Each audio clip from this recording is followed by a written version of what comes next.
බැති සිටි අද දවසේ මේ උදැසන යාමේදී එකතු වුණා.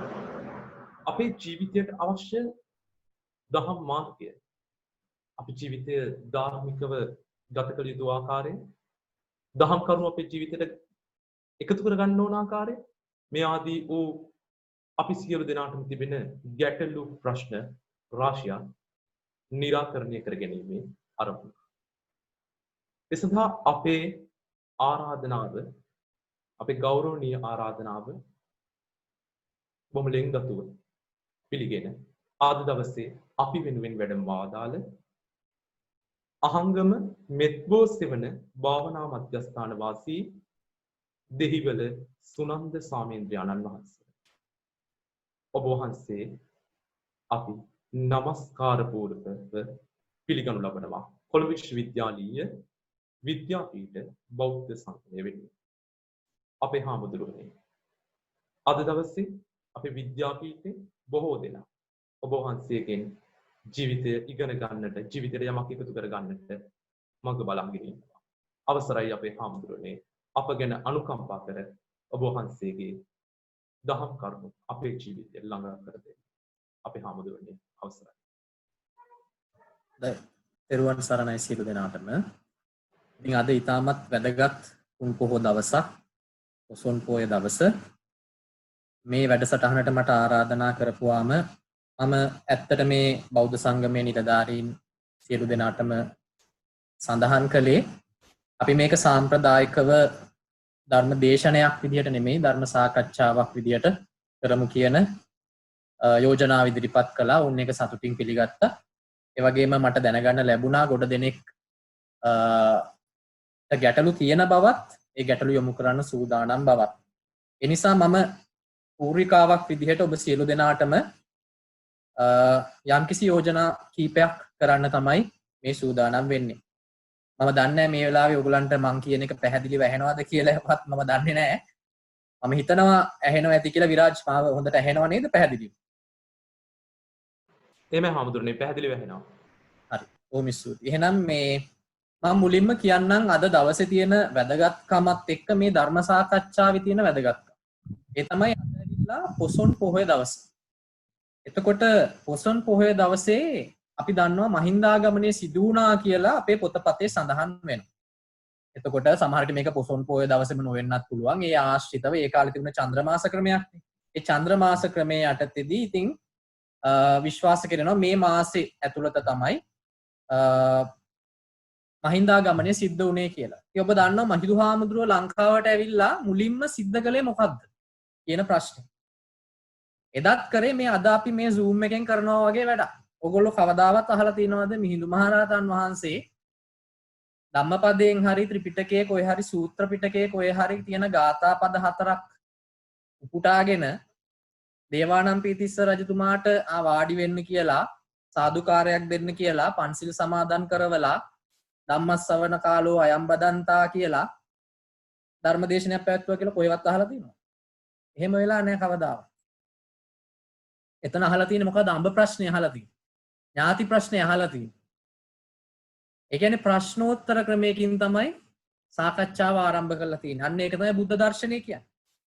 බුද්ධ දර්ශනය කියන්නේ කවදාවත් ස්වාමින් වහන්සේ නමක් හෝ පූජකයෙක් හෝ කවුරු හෝ දේශකයාණන් වහන්සේ නමක් සුදු පිරුවටක් තියෙන පුටුවක වාඩි කරවලා වටේට මල් ඉහලා වටේට මල් මාලා පලන්දලා උන්වහන්සේ කියන්නේ මොකද්ද කියලා උන්වහන්සේ දන්නෙත් නැහැ. අහන් ඉන්න අය දන්නෙත් නැහැ. ගාථා පද 4ක් කියලා පැයක්, ඔබේ කාලයත් පැයක් නාස්ති කළා, මගේ කාලයත් පැයක් නාස්ති කළා යන එකක් නෙමෙයි බුද්ධ දර්ශනය. බුද්ධ දර්ශනය කියන්නේ හැමදාම සාකච්ඡා. බුද්ධ කාලේ ඉඳන් මේක සාකච්ඡා. දැන් ඔබ සමහර විට ඔයගොල්ලෝ මම මේ කියන එක පිළිගන්න එකක් නැහැ. නමුත් ඔබ ත්‍රිපිටකය, සූත්‍ර පිටකය අධ්‍යයනය කරොත් ඔබ කවදාවත් දැකලා තියෙනවද බුදුහාමුදුරුවෝ ගාථා පද 4ක් කියලා බණක් කියලා? නැහැ. හැමදාම සිද්ධ වුණේ එක්ක කවුරු හරි ගිහි ශ්‍රාවකයෙක් ඇවිල්ලා ප්‍රශ්නයක් අහනවා.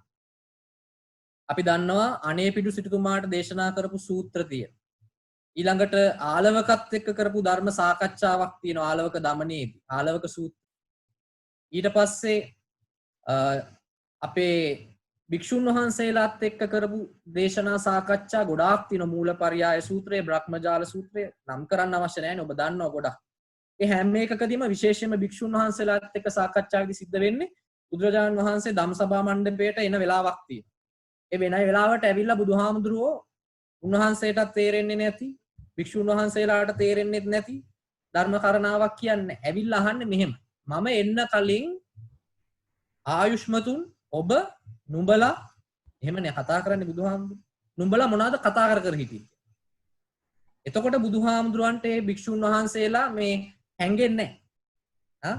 වීඩියෝ ඔෆ් කරගෙන මයික් මියුට් කරගෙන හැංගෙන්නේ නැහැ. එතකොට අහනවා ස්වාමීනි අපි මෙන්න මේ අහවල් කාරණේ පිළිබඳ තමයි සාකච්ඡා කරන්නේ. එතකොට බුදුරජාණන් වහන්සේ ඒ ප්‍රශ්නයෙන්, ඒ සාකච්ඡාවෙන්, ඒ අවස්ථානුරූපීව ගොඩනැගිච්ච වස්තු බීජය කතා කරගෙන ඒ පරම කොටගෙන තමයි ධර්ම සාකච්ඡාව පැවැත්වුවේ. එහෙම තමයි බුද්ධ දාර්ශනය. ඒක තමයි බුද්ධ ශාසනය. ඉතින් අද කාට හරි කියනවා නම් මේ බුද්ධ ශාසනයේ පළ නෙලා ගන්න වෙලා නැහැ කියලා ඒ වෙන කිසිම කාරණාවක් නෙමෙයි. යථාභූත මේ මොහොතේ මේ අවස්ථාවේ පවතින මානසික කාරණාව සාකච්ඡාවට ලක් වෙන්නේ නැහැ. දැන් මේ වෙලාවේ ඕගොල්ලන්ගේ මානසික සාකච්ඡාව වෙන මානසික ප්‍රශ්නේ වෙන්න පුළුවන් වෙන්නේ නැත්තේ ඕගොල්ලන්ගේ දැන් එක්සෑම්ස් කල් ගිහිල්ලා ඇති. ඕගොල්ලන්ගේ ඩිග්‍රී එක දැන් කල් යනවා මාස 2කින්. ඕගොල්ලෝ ඩිග්‍රී එක මාස 2කින් කල් යනවා කියන්නේ මම දන්නවා මමත් සයන්ස් ෆැකල්ටි එකේ ඉගෙන ගත්ත කෙනෙක්නේ. ඕගොල්ලන්ට ඇප්ලිකේෂන් දාන්න ගියාම ෆොරින් PhD එකට මාස 2ක් ඒක පෝස්ට්පෝන් වෙනවා. ඕගොල්ලන්ට ෆෝල් එකට දාන්න වෙන එක වෙන කොහෙට හරි සමයකට දාන්න වෙන්නේ. ඒක තමයි ඕගොල්ලන්ගේ දැන් පවතින මානසික ප්‍රශ්නේ. ඉතින් එහෙම නැත්තම් තව කෙනෙක්ට වෙන්න පුළුවන් ඕගොල්ලන්ගේ මහ පොළ නවතින්න පුළුවන්. ඕගොල්ලෝ මාස 2ක් මෙහෙම ඇද්දයි කියලා මාස 2ක් මහ පොළේ ආයිද දන්නේ නැහැනේ. දුප්පත් ළමෙක් ඉන්නවනම් එයාට මේ වෙලාවේ ප්‍රශ්නේ මහ පොළ වෙන්න. ඊළඟට තව කෙනෙක් වෙන්න පුළුවන් එයාගේ GPA එක අඩු වෙලා දැන් මොනවාද කරන්නේ? ලෙක්චර්ස් එන්න විදිහක් නැහැ. ලයිබ්‍රරි එක රිෆර් කරා මම දන්නේ නැහැ පුළුවන්ද කියලා දැන් නම් රිෆර් කරන්න විදිහක් නැති වෙන්න පුළුවන්. අන්න ඒක තමයි ප්‍රශ්නේ. දැන් ඔයගොල්ලන්ට තේරෙනවද බුද්ධ දර්ශනය කියන්නේ මොකක්ද කියලා? බුද්ධ දර්ශනය කියන්නේ අන්න ඒක. මම මේක ඔයගොල්ලන්ට කියන්නේ ස්වාමීන් වහන්සේ කෙනෙක්ටත් වඩා මම ඔයගොල්ලන්ගේම ඔය සයන්ස් ෆැකල්ටි එකේ ඔය තියෙන පුටුවලම ඔය ඕපන් එකේම ඒ කාලේ වැළඳුවේ නැහැ, ඒ කාලේ කෑවා. ඔය පුටුවලම වාඩි වෙලා ඔය ලයිබ්‍රරි එකේම ටියුට්ස් කරලා කුප්පි දාගෙන අර ඕගොල්ලන්ගේ ඉන්න ප්‍රොෆෙසර්ස්ලත් එක්කම හැප්පිලා ඒගොල්ලොන්ගෙන්ම බැනුම් අහගෙන ඒ ග්‍රේඩ්ස් අරගෙන අන්තිමට මම zoology department එකේ assistant lecturer කෙනෙක් වෙලත් හිටියා අවුරුදු 2ක් විතර. එහෙම ඉවරලා ගිය සහෝදරයෙක් විදිහට මේ කියා. කරුණාකරලා ඕගොල්ලෝ මේ ප්‍රයෝජනෙ ගන්න මේ වෙලාවේ මේ ධර්ම සාකච්ඡාවට මම දන්නවා ඔයගොල්ලෝ එක ගනී කියලා. ඒත් එක්කම මම කියන්න ඕනේ එහෙනම් දැන් අද සාකච්ඡා කරන්නේ මොකක්ද?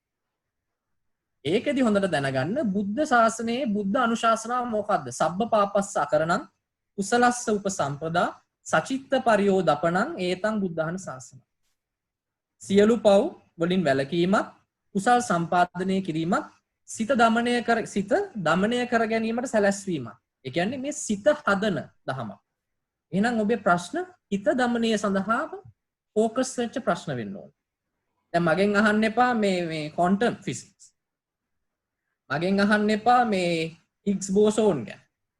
මගෙන් අහන්න එපා කළු කුහර ගැන. අහන්න මට ඒවට උත්තර තියෙනවා. නමුත් මේ මගේ ප්‍රාමාණික විෂය දැනුම තියෙන්නේ විපස්සනාවට. අද රටේ තියෙන ලොකුම ප්‍රශ්නයක් තමයි හාමුදුරුවෝ දේශපාලනය කරනවා, දේශපාලඥයෝ බණ කියනවා, ගායකයෝ රංගපානයෝ ගායනා කරනවා. එනේ තමන්ගේ විෂය ප්‍රාමාණික දැනුම තුල අදහස් ප්‍රකාශ කිරීමෙන් වැළකීලා වෙන වෙන දේවල් ප්‍රකාශ කරනවා. ටියුෂන් ගුරුවරු බණ කියනවා. එහෙම දේ සිද්ධ වෙන්නේ නෑ. අපි අපේ විෂය පතේ හොඳට අඳුන ගන්නවා. ඒ විෂය පතේ හොඳට අඳුනගෙන ඒකේ සීමා මායිම් ලකුණු කරගත්තට පස්සේ අපිට ඉතාමත් විදග්ධ සාකච්ඡාවක් කරන්න. ඒ නිසා මම විශ්වාස කරනවා විද්‍යාපීඨයේ මම හිතන්නේ වසර සියල්ලේම ශිෂ්‍ය ශිෂ්‍යාවන් මෙතන ඇති.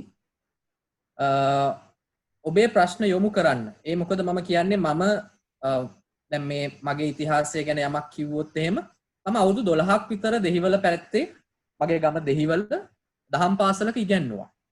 ඒ උගන්වනකොට මම අභිධර්මයේ තමයි ඉගෙනුවේ. අභිධර්මයේ උගන්වනකොට මම හැමෝදාම මේ පන්තියකට ගියාම කියන කතාවක් තියෙනවා. ඒ කතාවත් මම ඔයගොල්ලන්ට කියන්න.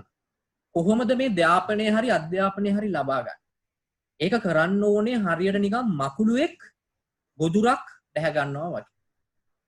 ඒ කියන්නේ මකුළුවා කොහොමද ගොදුර දැහැගන්නේ? එයා මකුළු දැලක් වියනවා. වියලා එයා මැද්දට වෙලා ඉන්නවා. නිසොල්මනේ. මේ මැද්දට වෙලා නිසොල්මනේ ඉන්නකොට ඒකට මැස්සෙක් හරි මදුරුවෙක් හරි පැටලෙනවා. මේ මැද්දට වෙලා ඉන්න මකුළුවා තමයි ඔබ. පැටලෙන මැස්සා තමයි මම. එහෙම නැත්නම් ගුරුවරයා. ඔයගොල්ලන්ගේ සූලොජි හරි මේ බයොලොජි හරි ඔය කෙමිස්ට්‍රි හරි ෆිසික්ස් හරි උගන්වන නැත්තම් පියෝ මැත්ස් හරි ස්ටැට්ස් හරි උගන්වන සර් හරි ප්‍රොෆෙසර් හරි මේ ලෙක්චරර් හරි. එතකොට ඔයගොල්ලෝ මොකද කරන්න ඕනේ? ටක් ගාලා දුවලා ගිහිල්ලා ඒ වෙලාවට පැටලුණු වෙලාවට බල බල ඉඳලා හරියන්නේ නැහැ. මෙයා පව් කියලා. ගිය ගමන් එයාව අල්ල ගන්න ඕනේ තමන්ගේ අඬු වලින්. අල්ලගෙන තමන්ට දන්නෝනේ මකුළුවට පිටිපස්සේ තියෙන අර දැල් වියන්න පාවිච්චි කරන මේ තමන්ගේ අවයවයේ ඒකෙන් ශ්‍රාවය නිකුත් කරලා හොඳට ඒ ගුරුවරයාව ඔතන්න ඕනේ. ඇයි ඔතන්නේ? නැත්තම් ගුරුවරයා පැනලා යනවා. එයාගේ අත්තටු, එයාගේ කකුල්, එයාගේ විෂදල සියල්ලම බන්ධනය වෙන විදිහට හොඳ බන්ධනයකින් ඔතලා මමියක් වගේ. ඔබ දැකලා තියෙන්නේ මකුණු දැල් වල? දැකලා නැත්නම් අද ගිහිල්ලා බලන්න ගෙදර මකුණු දැල්. අන්න ඒ තමයි ඔබේ ගුරුවරයා ඔබ පත් කරන්න ඕන තැන. ඊට පස්සේ මොකද කරන්න ඕනේ? ඊට පස්සේ ආපව් කියලා ඉන්න හොඳ නැහැ. ඊට පස්සේ තමන්ට තියෙනවා දල දෙකක්. ඒ දල දෙකෙන් හොඳට අයින්න ඕනේ. ඇනලා මොකද්ද කරන්න ඕනේ? ගුරුවරයාගේ පොත්ත විතරක් ඉතිරි වෙනකන් එයා දන්න සියලුම සාරය උරලා ගන්න ඕනේ. එහෙම තමයි ඉගෙන ගන්න. එහෙම නැතුව ඉගෙනගත්ත මිනිහෙක් මේ ලෝකේ නැහැ. ඔය කවුරු හරි ඉහළම තැනකට ගිහිල්ලා theoretical physics හරි එහෙම නැත්නම් ඔය zoology chemistry වලින් හරි ඒ ඉහළම තැනකට ගිය master minds ලා හැමෝම ඉගෙනගෙන තින්නේ එහෙමයි ප්‍රශ්න කරලා.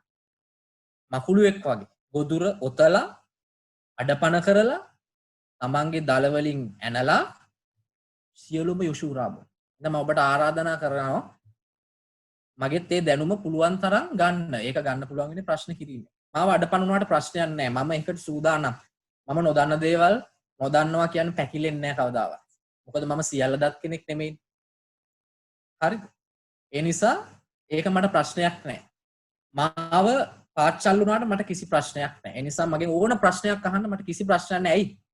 මාව පාච්චල් වෙනවා කියන්නේ ඔයගොල්ලෝ හිතනවා ඇති ඔයගොල්ලෝ ජයගත්තයි කියලා. එහෙම වෙන්නේ කවදාවත්. මම නිවන් ගවේෂණය කරන ආර්ය පර්යේෂකෙක්. මට අවශ්‍ය නැහැ දැනුම. මට අවශ්‍ය නැහැ සමාජය එක වෙන්න. මට අවශ්‍ය වෙන්නේ සමාජයේ පාච්චල් වෙන්න. මට අවශ්‍ය වෙන්නේ මිනිස්සු මට hina වෙනවා.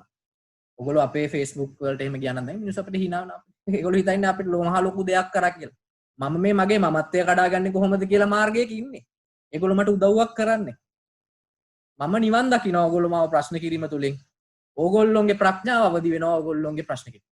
ඒ නිසා අපි දෙගොල්ලොන්ටම වාසි වෙන සහයෝගී මොකක්ද කියන්නේ අර මියුචුවල් මේ සිම්බොලිසම් එකකට යන්න. සිම්බයෝසිස් එකකට යන්න. හොඳයි එහෙනම් විරාජ් පළවෙනි ප්‍රශ්නය අහමු. ඒ හාමුදුරනේ අපි ධර්ම සාකච්ඡාවට ප්‍රවිෂ්ඨ වෙන්න මත්තෙන් මම ඔබ වහන්සේගෙන් දැනගන්න කැමතියි අද දවස බෞද්ධ වුණු අපිට ඉතාම වැදගත් දිනයක්. අපි ලංදිවට බුදුදහම ලැබිලා ලැබුණු දිනේ විදිහට අපි සමරන පොසොන් ප්‍රපසලසක පොහොය දවස. අපේ හාමුදුරනේ අද මේ රටේ තියෙන තත්ත්වෙත් එක්ක අපි දන්නවා මහා වසංගතයකින් මුළු රටම වෙලාගෙන තියෙන්නේ. අපි එකෙන් පරිස්සම් වෙන්න ගෙවල් වලට වෙලා දුරස්ත භාවයේ තියාගෙන මේ වගේ ඉන්න සමයක අපිට මේ පොසොන් පොහොය වැදගත්කමත් එක්ක මේ පොසොන් පොහොය සමරන්න පුළුවන් නිවැරදි ක්‍රමවේදය සහ හොඳම ක්‍රමවේදය මොකක්ද අපි හම්බුනේ බෞද්ධ විදියට? මං අහන්නේ මොකටද පොසොන් පොහොය සමරන්නේ කියලා? පොසොන් පොහොය සමරන්න දෙයක් නැහැ. මේ පොසොන් පොහොය සමරන්න කියන කතාව මේ ඕගොල්ලෝ වගේ විද්‍යාර්ථීන්ට කියන කතාවක් නෙමෙයි. ඒක මේ 60 පැනපු කොම්බ බින වැටිච්ච ආච්චි අම්මලාට කියන කතාවක්. ඕගොල්ලෝ මොකටද පොසොන් පොහොය සමරන්නේ? ඕගොල්ලෝ විපස්සනාව ඉගෙන ගන්න මුළු ජීවිතේම භාවනාවක් කරගන්න.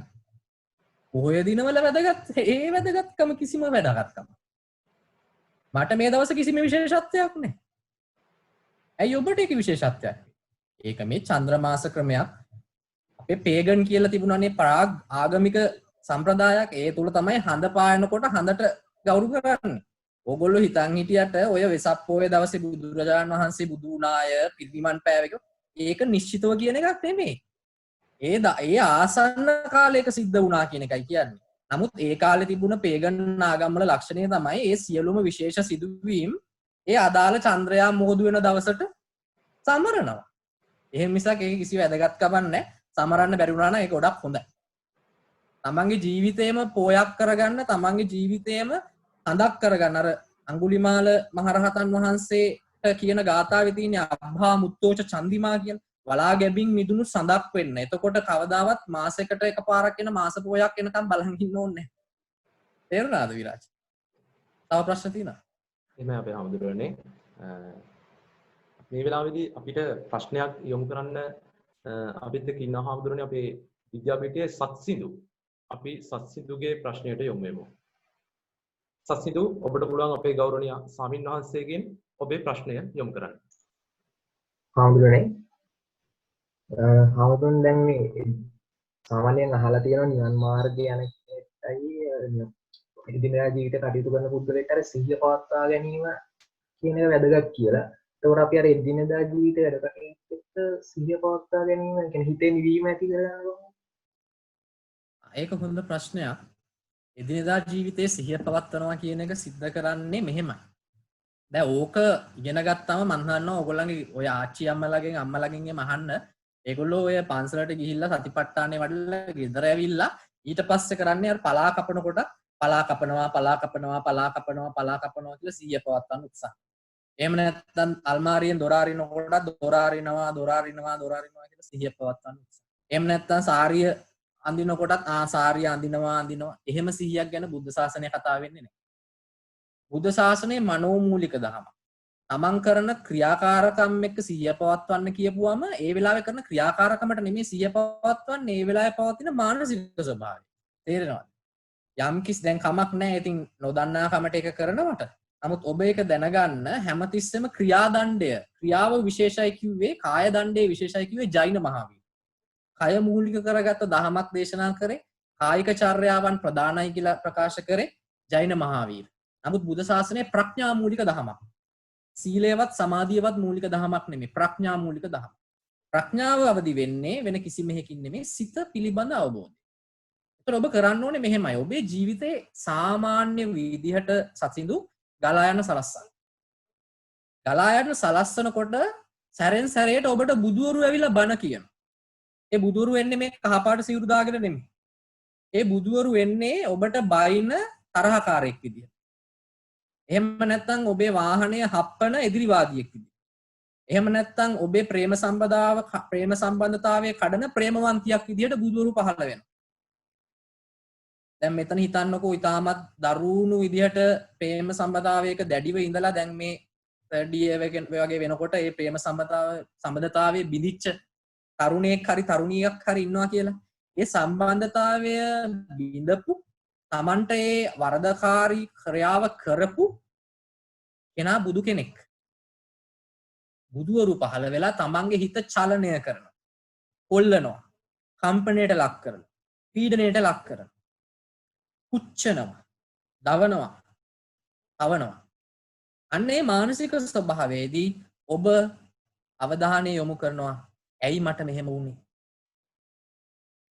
එතකොට ඔබ තේරුම් ගන්නවා හැමතිස්සෙම මගේ හිත යම්කිසි මොහොතක කම්පනයකට ලක් වුණා නම් ඒ කම්පනයට ලක් වෙන්න හේතුව තමයි මට මේ ලෝකේ පැවතිය යුතුයයි කියා යම්කිසි ස්වභාවයක් පැවතුණා. යම්කිසි රාමුවක් තිබුණා.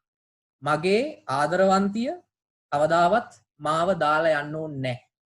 මගේ පරම ප්‍රේමය එයයි කියන රාමුවේ මම බැඳී සිටියා.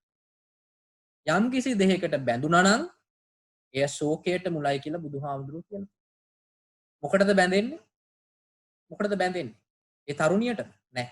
ඒ තරුණිය පිළිබඳ තියෙන සංකල්ප ගොඩකට බැඳෙන්නේ. එයා මෙහෙම වෙන්න ඕනේ. මාව දාලා යන්න බෑ. පණ වගේ මාව ආරක්ෂා කරන්න ඕනේ. ඒ නිසා ඒ රාමුවේ ඉන්න තරුණයෙක් ඉන්නවා. ඒ තරුණයා ගාවට යම්කිසි දවසක තරුණිය ඇවිල්ලා කියනවා අපේ සම්බන්ධය අදින් ඉවරයි. අයියට මට වඩා හොඳ කෙනෙක් හම්බ වෙයි. එතකොට මොකද වෙන්නේ? අර විදියටම හිත චලනය වෙන්න පටන් ගන්නවා. අන්න බුදු බණ කිව්වා. කවුද? තරුණිය. අයියට මට වඩා කෙනෙක් හොඳට හම්බ වෙයි. ඒක තමයි ධම්මපද. ඒක තමයි සූත්‍රය වාට කිය. බුදුබණ ඇහෙනකොට මොකද වෙන්නේ? යක්කු කලබල වෙනවා. ආටානාටිය සූත්‍රය කියලා දී ආටානාටිය කියනකොට යක්කු කලබල වෙනවා. යක්කු කියන්නේ මේ එළියේ ඉන්න යකෙක් නෙමෙයි. තමන්ගේ හිතේ අර යකා කලබල වෙන ගන්නවා. දැඩිව බැඳුණු රාමුව කියන යකා කලබල වෙනවා. බුදුබණ ඇහෙනවා. මොකද්ද බුදුබණ? අයියට මට වඩා හොඳ කෙනෙක් හම්බ වෙයි. යකා කලබල වෙනවා. එතකොට බුදුබණ තේරුම් ගන්න. මම මෙයා පිළිබඳ මේ මතේ මාව දාලා යන එකක් නෑ කියන රාමුව තිබුණාට කමන්නේ ඒකට දැඩිව අල්වගෙන හිටියා නම් මං කවදාවත් මෙහෙම යගේ යකා කලබල වෙන්නේ හිටියේ නැත්තම් කවදාවත් යකා කලබල වෙන්නේ නෑ. ඕක තමයි බුද්ධ ශාසනයේ විපස්සනා. එතකොට සිහිය පිහිටවන්නේ කොයි වෙලේද? හැමතිස්සෙමද? අපෝ නෑ. එහෙම කරොත් පිස්සු. ජීවත් වෙන වෙලාවට ජීවත් වෙන්න. ඉගෙන ගන්න වෙලාවට ඉගෙන ගන්න. රණ්ඩු කරන වෙලාවට රණ්ඩු කරන්න. ආදරය කරන වෙලාවට ආදරය කරන්න. එන්ජොයි කරන වෙලාවට එන්ජොයි කරන්න. ඒ හැම වෙලේම සැරෙන් සැරේ බුදුවරු ඇවිල්ලා හිත කම්පණය කරයි. ඒ කම්පණය කරන වෙලාවට බැඳිච්ච රාමුව අඳුන ගන්න. ඒක තමයි සිහිය පිහිට. තව මොන හරි සසිනුට මේ පිළිබඳව දැනගන්න තියෙනවා.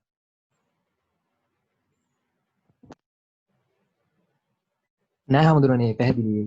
හොඳයිද? ඒක පැහැදිලිද ඔයාලට මං කියපේ? ඔව් පැහැදිලි හමුදුර. එතකොටවත් දැන් ජීවිතේ මොකද කරන්න ඕනේ? විඳින්න තියෙන්නේ. ඔහේ ගලාගෙන යන්න දෙන්න සාමාන්‍ය විදිහට. සැරෙන් සැරේ කවුද එන්නේ? බුදුවරු වෙයි. එහෙමයි හමුදුර. හරි විරාජ් ඊළඟ ප්‍රශ්න. අපේ හමුදුරනේ ඔබ වහන්සේගේ දේශනාවන් ඔබ වහන්සේගේ උපදෙස් අනිවාර්යෙන්ම අපේ ජීවිතයට මහා සැසිල්ලක්. අපේ හමුදුරනේ ලලනි සූදානම් ඉන්නවා හමුදුරන් වහන්සේට ප්‍රශ්න යොමු කරන්න. ලලනි ඔබට අවස්ථාව අපි ගෞරවනීය ස්වාමීන් වහන්සේගෙන් ඔබේ ප්‍රශ්න යොමු කරන්න. තෙරුවන් සරණයි අපේ හාමුදුරනේ. හාමුදුරනේ මට දැන් දවස් කීපයකට කලින් මේ වගේ සිද්ධියකට මුහුණ දෙන්න වුණා. ඒ කියන්නේ මගේ මම ළඟින් අසුරු කරන මල්ලිකෙක් එකකින් ගාක් හොඳ ගුණ යහපත් ළමයෙක්. ඒ වාගේ දරුවෙක් හිටි ගමන් නැති වෙන්නේ දැන් හැමෝම කියන්නේ මොකක් හරි කරපු පවකට කියලා කලින් ආත්ම භවයක හරි. ඉතින් එහෙම දැන් හැම කෙනෙකුට මේ වගේ මොකක් හරි කරදරයක් ආවම කියන්නේ මොකක් හරි කරපු පවකට කියලා. එතකොට හැම කරදරයක්ම එන්නේ මොකක් හරි කලින් භවයක කරපු පවක් හින්දාමද? පවටමද ඒක අපි බාර දෙන්න ඕනේ. හරි. මට ඔයාගේ ප්‍රශ්නේ පැහැදිලි. ළල්නි මට ඔකට උත්තරයක් දෙන්න පුළුවන්. උත්තරයක් දෙන්න පුළුවන් පොතෙන්. සහ මම මේ මාර්ගයේ වඩලා මං ඒ ලබාගත් හිත පිළිබඳ තියෙන අවබෝධය. මට ඒකට උත්තරයක් දෙන්න පුළුවන්. නමුත් මම කියනකවා විශ්වාස කරනවා. ඒක තමයි තියෙන ගැටලුව. මොකද දැන් ඔය කර්ම විෂය බුදුරජාණන් වහන්සේලා දේශනා කරනකොට කර්ම විෂය ඊට පස්සේ එන දැන් මම දන්නේ ඔයගොල්ලන්ට නම් එහෙම ප්‍රශ්නයක් එනවද කියලා. දැන් මම විශේෂයෙන්ම මේ ෆොරිනර්ස්ලත් එක්ක ධර්ම සාකච්ඡා කරන කෙනෙක්. එතකොට ඒගොල්ලෝ කර්ම විෂයක් ගැන අහලා නැහැනේ. මම කිව්වොත් එහෙම ඔයාගේ ඔය සිද්ධිය කියලා ඒ අදාළ හොඳට ජීවත් වෙච්ච පුද්ගලයා මිය ගියේ පෙර කර්මයකට කියලා ඒගොල්ලෝ අහනවා එහෙම කොහොමද උනේ? හැප්පුණා නේ හැප්පිච්ච නිසානේ මැරුණේ කියලා. දැන් මම කොහොමද ඔප්පු කරලා පෙන්නන්නේ පෙර කර්මයකටයි මෙයා මැරුණේ කියලා. ඒ නිසා හොඳට මතක තියාගන්න මේ වගේ සිද්ධිවලදී බුද්ධ ශාසනය තුල මම අර කිව්වේ රාමුවක් තියෙනවා කියලා. අපි මේ ඔය සිද්ධිය ඇත්තටම වාට බුදු කෙනෙක් කියපු බණක්. දැන් බුදු කෙනෙක් කියන බණක් කිව්වට පස්සේ බුදුහාමුදුරුවෝ කියනවා මෙන්න මෙහෙම කතාවක්. ඒ තමයි දැන් යමෙක්ට විසපෝපු ඊතලයක් වැදුනොත් එයා හොයලා වැඩක් නැහැ ඊතලයාවේ කොහෙන්ද? ඒ ඊතලේ විද්දේ කවුද? ඒ ඊතලේ ඉතිහාසය හොයලා වැඩක් නැහැ. ඒ වගේම එයා උත්සාහ කරන්න ඕනේ කොහොම හරි මේ ඊතලෙන් තමන්ගේ ජීවිතේ බේරගන්න. දැන් මං හිතන්නේ ඔයා හොඳටම උත්සාහ කරන්න ඕනේ මෙයා මිය ගියේ පෙර කර්මයෙන්ද කියලා හොයනවට වඩා එයා මිය ගිහිල්ලා කියපු බුදුබණ වලින් තමන්ගේ හිත හදාගන්න. ඒක ඔය ලස්සන මම කතාවක් ඔය ඉන්ටර්නෙට් එකේ බැලුවා මේක මගේ කතාවක් නෙමෙයි නිසා මම ඒක කියන්නත් එපා. ඒක මේ හිස්ටරි කියන වචනේ. දැන් ඔය හිස්ටොරිකල් ප්‍රශ්නයන්නේ මගෙන් අහන්නේ. පෙර වෙච්ච සිද්ධියක්. අතීතේ වෙච්ච සිද්ධියක්. හිස්ටරි කියන්නේ හැමතිස්සෙම හිස් ස්ටෝරි. ඔහුගේ කතාව. ඒක මගේ කතාව නෙමෙයි. ඔහුගේ කතාව අපි අමතක කරන්න ඕනේද නැහැ. මොකක් සඳහාද අපි හිස්ටරි ඉගෙන ගන්න ඕනේ? අපේ ජීවිතේ හදාගන්න. දැන් ඔබ බලන්න ඔබ යම් කිසි වෙලාවක ඒ පුද්ගලයාගේ මරණය වියෝවීම හෝ කරදරය ඉදිරියේ දුකටපත් වුණා නම් ඇයි ඒ දුකටපත් වුණේ කියලා. ඒ තමයි අපි තුල තියෙන නිත්‍ය සංකල්පය. අපේ දෙමව්පියෝ දිහා බලන් ඉන්නවා. අපි කවදාවත් හිතනවද මේගොල්ලෝ මැරෙයි කියලා? මැරෙයි කියලා හිතන්නේ. අපි නිත්‍ය සංකල්පයක ඉන්නේ. මේගොල්ලෝ හැමදාම මාත් එක්ක මේ විදිහටම hina වෙවි ඉඳී කියලා නිත්‍ය සංකල්පයක ඉන්නේ. ඒ නිත්‍ය සංකල්පය තමයි ඔබ දුකටපත් කරන්නේ. තේරෙනවද? කවුරු හරි එක්ක ස්ථිරව සදාකාලිකව ඉන්නවා කියලා අපි තුල අපි හිතුවත් ඇතුලේ ඒක තැම්පත් වෙලා තියෙනවා. ඒ තැම්පත් වෙලා තියෙන බව අඳුනගන්නේ කොහොමද? සබහා දහම විසින් එකපාර යාව මරලා දාපුවාම අපි දුකටපත් වෙනවා. ඊට පස්සේ දුක විසඳ ගන්න අපි මොකද කරන්නේ? අපි කරන්නේ নানা ආකාර දේවල් වලට ඒ මරණය බාර කරනවා. කර්මයට, අතුරන්ට, යක්ෂයන්ට, භූතයින්ට, ප්‍රේතයින්ට. මට මතක 2012 දී මගේ සහෝදරයා නැති වුණා. අපේ අම්මලා තාත්තලාත් හිතන් හිටියේ ඒගොල්ලෝ හරි රැඩිකල් කියලා. හරි? ඒක තමයි හිතන් හිටියේ. ඊළඟට නමුත් 2012 මගේ සහෝදරයා මිය ගියාට පස්සේ ඒ දෙන්න අපේ ගේ ඇතුලේ නටපු නැති තොවිලයක් නැහැ. යක්කු කිව්වා, ප්‍රේතයෝ කිව්වා, එක අය හූනියම් කරලා තිනවා කිව්වා. ඊට පස්සේ කර්මය කිව්වා. අපේ ගෙදර කොටසක් කඩලක් දැම්මා. ඒ ගේ කවුද කෙනෙක් කියලා ගෙදර තියෙන මේ මොකද්ද මේ වාස්තු විද්‍යාව හොඳ නැහැ. අන්න ඒ තරමට මිනිසා කඩා වැටෙනවා. උමක් නිසාද? මොකක් හරි මතයකට බැඳිලා ඉන්නකොට. නිත්‍ය සංකල්පේ ඉන්නවා. නිත්‍ය සංකල්පේ ඉන්න ඕන කෙනෙක් අර මගේ දෙමව්පියෝ 2012 අසරණ වුණා වගේම අසරණ වෙනවා. ඉතින් ඔබේ ඔය සිද්ධියත් එක්ක කවුරු හරි අසරණ වෙලා ඉන්නවා නම් අද ඒගොල්ලෝ ඒකට අරයට දෝෂාරෝපණය කරනවා, මෙයාට දෝෂාරෝපණය කරනවා, එහෙම නැත්නම් කර්මයට දෝෂාරෝපණය කරනවා කියලා කරනවා නම් ඒ කරන්නේ ඒගොල්ලන්ගේ නිත්‍ය සංකල්පය නිසා ඒගොල්ලෝ විඳින දුක. සාපයට අරගහලා. උමක් නිසාද? තමන්ගේ මනසේ තියෙන සංකල්ප වලට බැඳිච්ච නිසා. හොඳට තේරුම් ගන්න මේ මනසට කරන්න පුළුවන් සංකල්ප ගොඩනගන එක විතරයි. කවදාවත් ඒ සංකල්ප ඇත්තමද නැද්ද කියලා කියන්න බෑ. දැන් ඔබ කර්මය කියන සංකල්පය වුණත් ඒකටත් දැඩිව බැඳුනොත් ඔබ මිත්‍යා දෘෂ්ටික. ඔබ සම්මාදිට්ඨියෙන් බැහැර වෙනවා. හැමතිස්සෙම සංකල්ප නිදහසේ තියන්න ඉඩ තියෙනවා. නිදහසේ තියන්න ඉඩ තියෙනවා. ඕනම සංකල්පයකට බැඳුනොත් ওই විදිහටම හිත දුකටපත්. මම දන්නවා ඔබේ ප්‍රශ්නෙට මම උත්තර දුන්නේ නැහැ කියලා. ඒක මම හොඳටම දන්නවා. නමුත් මම මේ දෙන්නේ ඔබේ ප්‍රශ්නෙට අවශ්‍යම උත්තරේ. ඔබ ඒක තෝරගන්න. විරාජ් තව ප්‍රශ්න තියෙනවා? අපේ හාමුදුරනේ ඒ වගේම මේ මොහොතේ මතක් කරන්න ඕන අපේ ධර්ම සාකච්ඡාවත් එක්ක ධර්ම සාකච්ඡාව සමගින් එකතු වෙලා ඉන්නවා කොළඹ විශ්වවිද්‍යාලීය විද්‍යාපීඨයේ පීඨාධිපතිතුමන් ඒ වගේම බෞද්ධ සංගමේ භාර ආචාර්ය ආචාර්ය සංජීව පෙරේරා අපේ ආදරණීය ගුරුතුමා. ඒ බවත් අපි බොහොම ආදරෙන් ගෞරවයෙන් සිහිපත් කරනවා. අපේ හාමුදුරනේ නිපුණි සූදානමින් ඉන්නවා අපේ ස්වාමීන් වහන්සේට ප්‍රශ්නයක් යොමු කරන්න අපි අවස්ථාව ලබා දෙමු. නිපුණි ඔබට පුළුවන් අපේ ගෞරවනීය ස්වාමීන් වහන්සේගෙන් ඔබේ ගැටලුව විමසා निराकरणे कर ගැනීමට. නිපුණි ඔබටයි අවස්ථාව.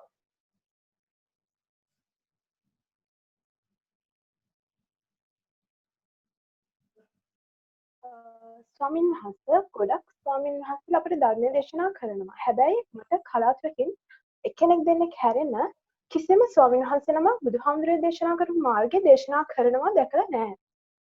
මෙහෙම කරන්න කියලා උපදෙස් දෙනවා. ඇත්තටම ඇයි ගොඩක් ස්වාමින් වහන්සේලා එහෙම මාර්ගයක් දේශනා කරන්නේ? වහන්සේට හැකිනම් මේ මාර්ගයේ පියවරෙන් පියවර පෙන්වා දිය හැකිද? හැකි. අහන් ඉන්න සූදානම්ද? කියලා දෙන්න පුළුවන්. හොඳට තේරුම් ගන්න දැන් මම ඔබ කියන කාරණාව ධර්මය කියන්නේ මොකක්ද? ධර්මය කියන්නේ කවදාවත් පොතකින් ගන්න දැනුමක් නෙමෙයි. පොතකින් ගන්න ධර්මය කවදාවත් ධර්මය නෙමෙයි. ධර්මය කියන්නේ මෙච්චරයි. යම්කිසි කෙනෙක් මේ ස්පිරිචුවල් පාත් එකට බහින්න ඕන. බැහැලා තමන්ගේ හිත ගවේෂණය කරන්න ඕන. ඒ ගවේෂණය කරන විපස්සනා වඩන මාර්ගය තුලදී ඔහුගේ හිත එන්න නිවෙන්න පටන් ගන්නවා. ඒක ගැන කිසි සැකයක් නැහැ. කවුරු හරි කියනවා නම් ඒකෙන් හිත නිවෙන්නේ නැහැ කියලා ඇහි විපස්සනාව දන්නේ නැත්නම්. හිත අනිවාර්යයෙන්ම නිවෙනවා. හිත තියෙන සංකල්ප වලින් එකින් එක මිදිලා යනවා. ඒක Tamanට හොඳටම ප්‍රත්‍යක්ෂ වෙනවා.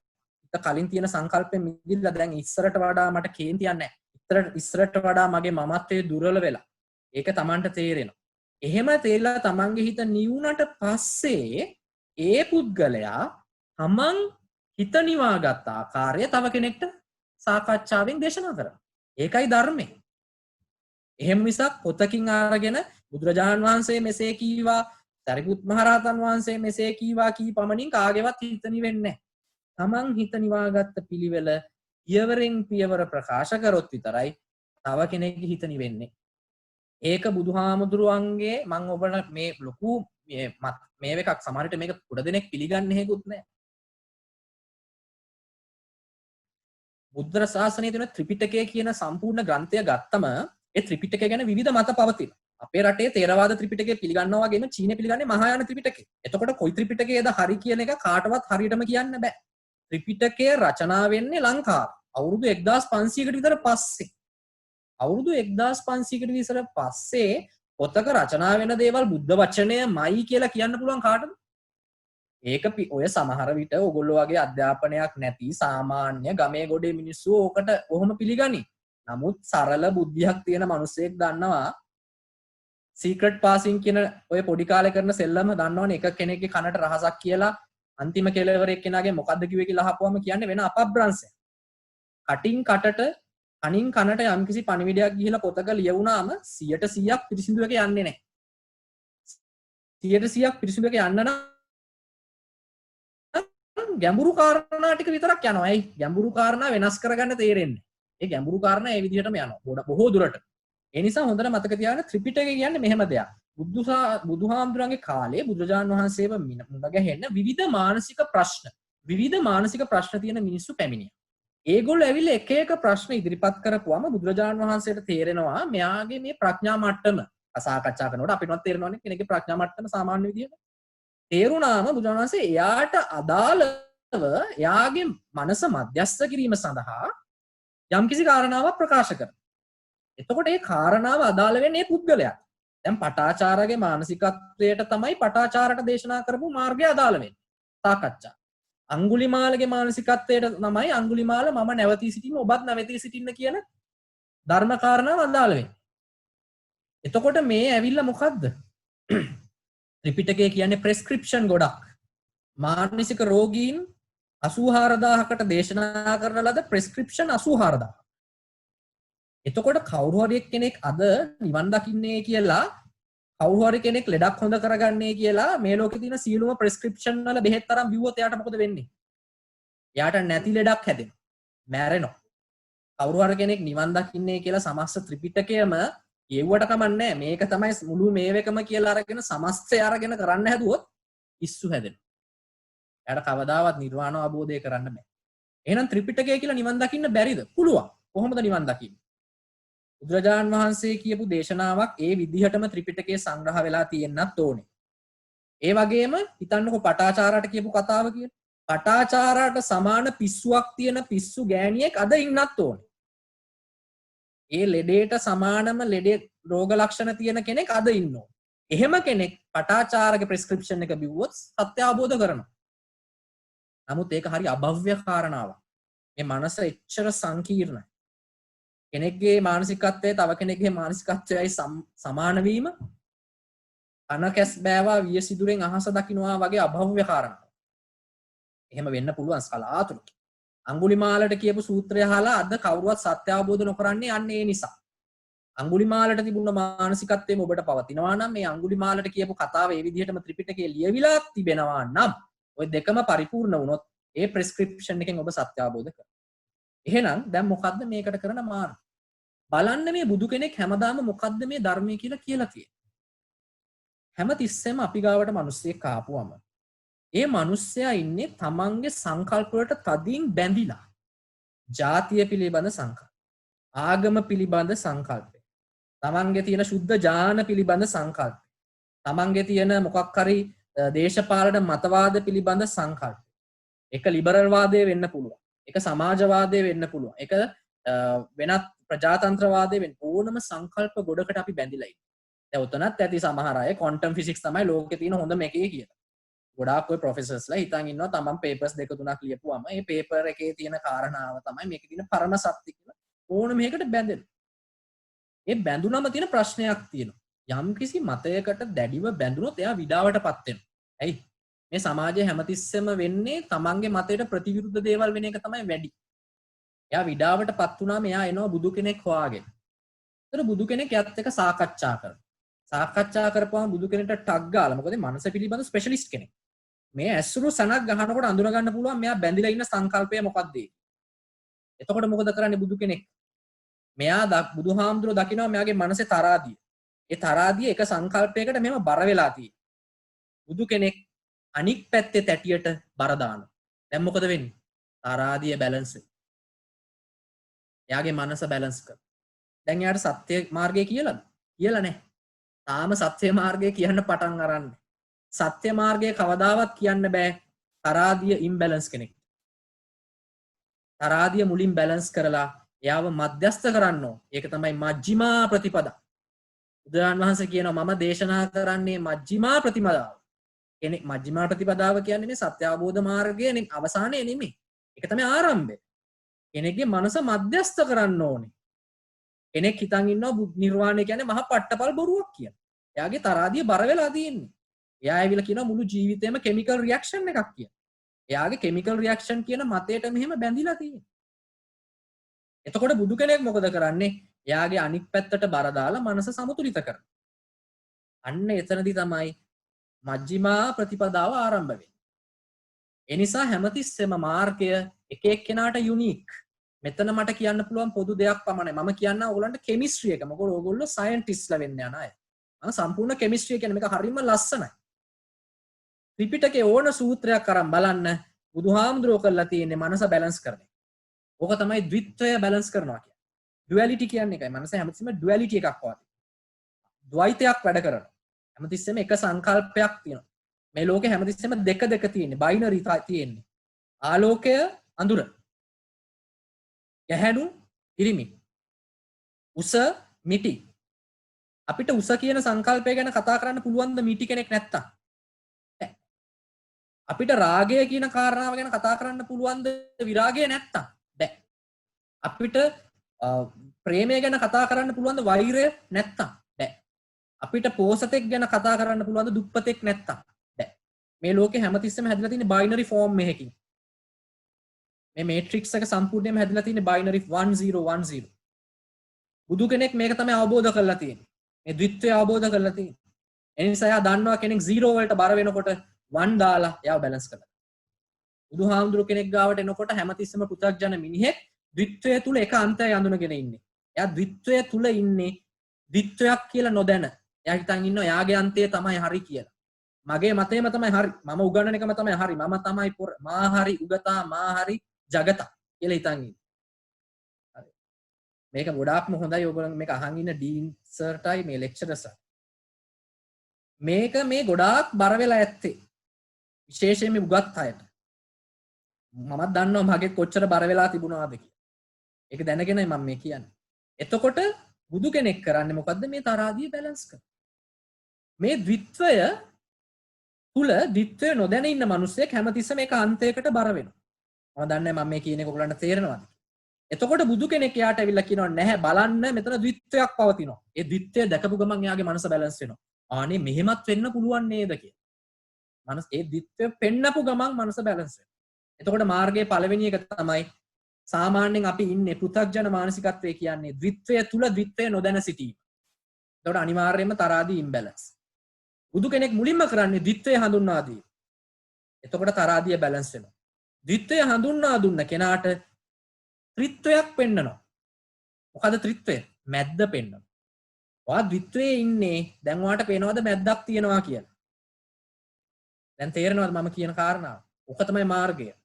ද්විත්වය තුල ද්විත්වය නොදැන සිටීම, දෙවැන්න ද්විත්වය තුල ද්විත්වය ගැන අවබෝධය ලබා දීම, තුන්වැන්න ද්විත්වය තුලින් ත්‍රිත්වයක් පෙන්වීම.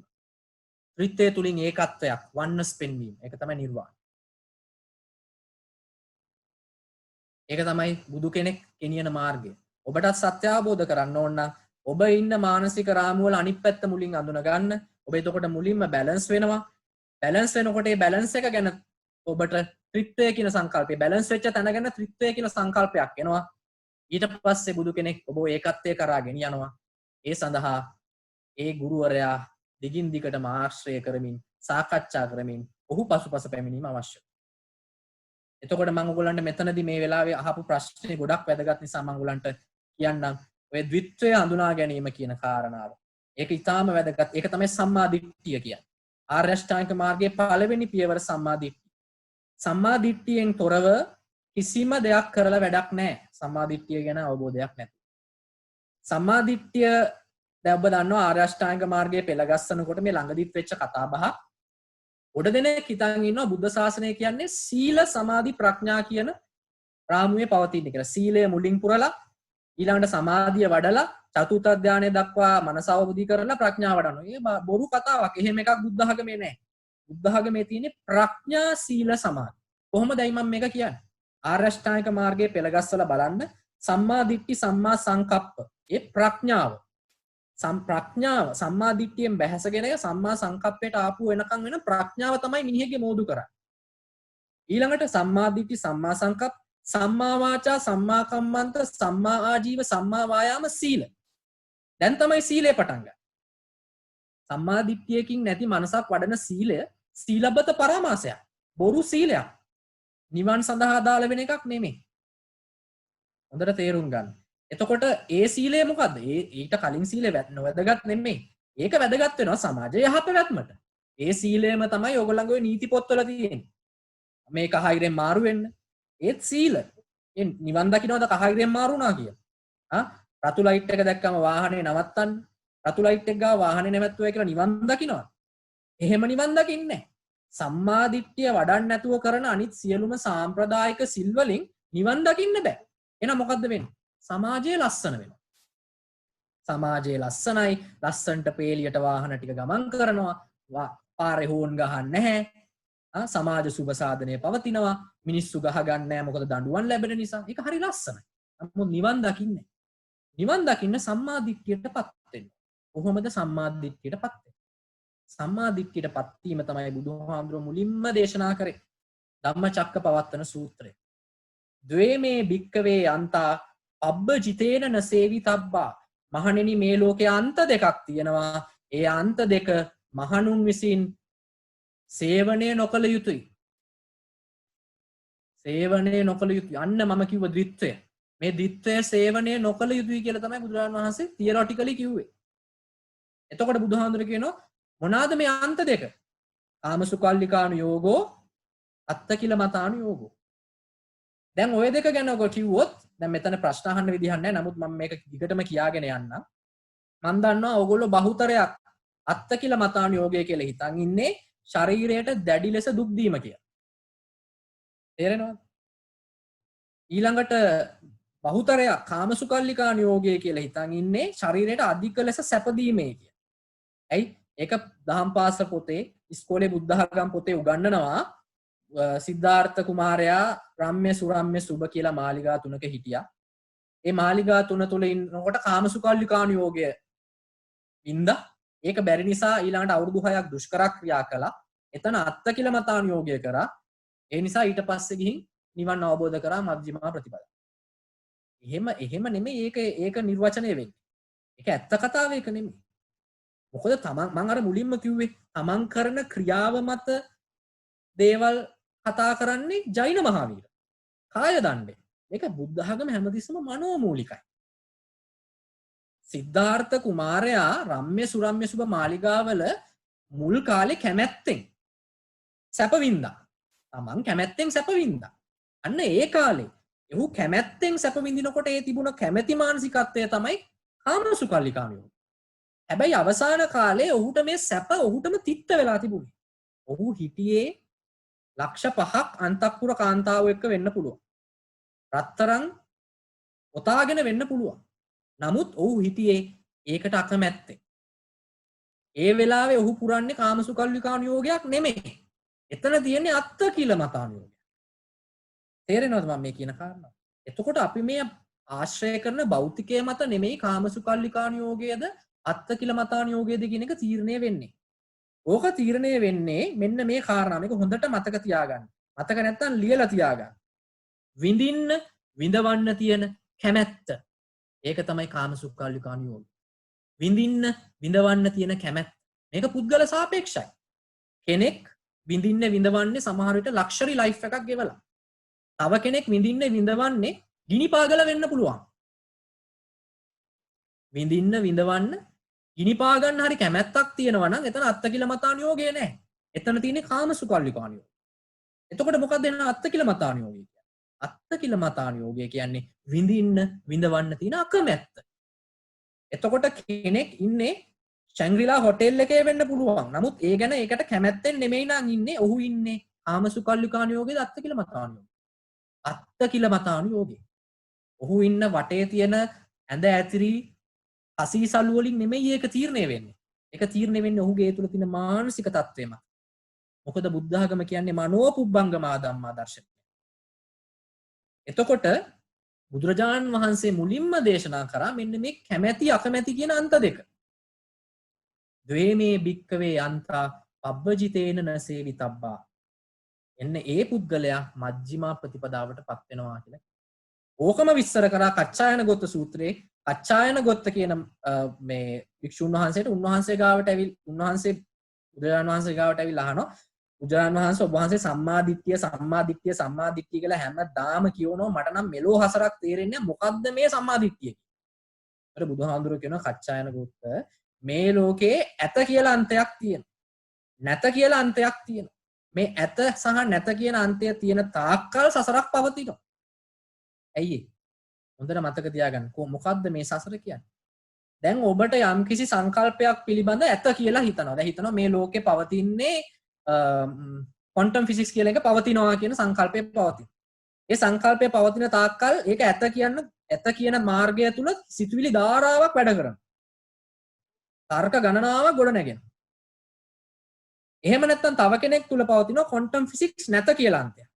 නැත කියලා පිළිගත්තත් එයා ඒක ඔප්පු කරගන්න දිග චින්තන ධාරාවක් ගොඩ නගනවා.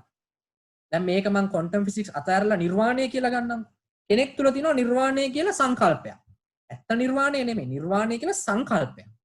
ඒ නිර්වාණය සංකල්පය ඇත කියලා බෞද්ධයෝ විශ්වාස කරනවා. එතකොට නිර්වාණය ඇත කියන විශ්වාස කරන බෞද්ධය ඒ ඔස්සේ මනස මෙහෙම ගොඩ නගනවා. ඒත් සසර තමයි. තව පුද්ගලයෙක් ඉන්නවා එයා ඇවිල්ලා අනාගමිකයි. එයා නිර්වාණය නැත කියලා සංකල්පයකට එනවා. ගොඩාක් ඔය සයන්ස් කරන ආදයෝ අනාගමික වෙනවා. ડોක්ටර්ස්ලා ඉන්නවා මගේ බැච් එකේ කීප දෙනෙක්ම අනාගමික. එතකොට මේ නිර්වාණය නැත කියලා අන්ත ඒගොල්ලෝ ඉන්නේ. හැබැයි ඒගොල්ලන්ට තේරෙන්නේ නැහැ කියන තැනටත් ගියාමත් සංකල්පයක් නැහැ කිව්වත් මනස එතනින් ගොඩ නැගෙනවා. එහෙනම් මොකද්ද මේ බුදුහාමුදුරුවෝ කියන්නේ? බුදුහාමුදුරුවෝ කියනවා මහණෙනි කියන්නේ මේ පැවිද්දන්ට විතරක් නෙමෙයි සත්‍ය අවබෝධ කරගන්න අවශ්‍ය හැමෝම. ද්වේමේ භික්කවේ අන්තා පබ්බජිතේන නසේවිතබ්බ. මේ ඇත කියන අන්තයත් නැත කියන අන්තයත් සේවනය කරන්න එපා. එතකොට මොකද වෙන්නේ? දැන් ඔබ තුල යම්කිසි සංකල්පයක් තියෙනවා. නිර්වාණය කියන සංකල්පය. ඔබ කියනවා නිර්වාණය කියන සංකල්පය ඇත කියන කෙනුත් මම කියනවා මිදෙන්න කියලා. ඇත කියන එකෙන් දැන් ඔබ මිදෙනවා. දැන් ඔබ නිර්වාණය නෑ කියලා හිතන් යනවා. මම ඔබට කියනවා නැත කියන එකනුත් මිදෙන්න කියලා. දැන් ඔබේ මනසේ මොකද්ද තියෙන්නේ? ඔබේ මනසේ මොකද්ද දැන් තියෙන්නේ?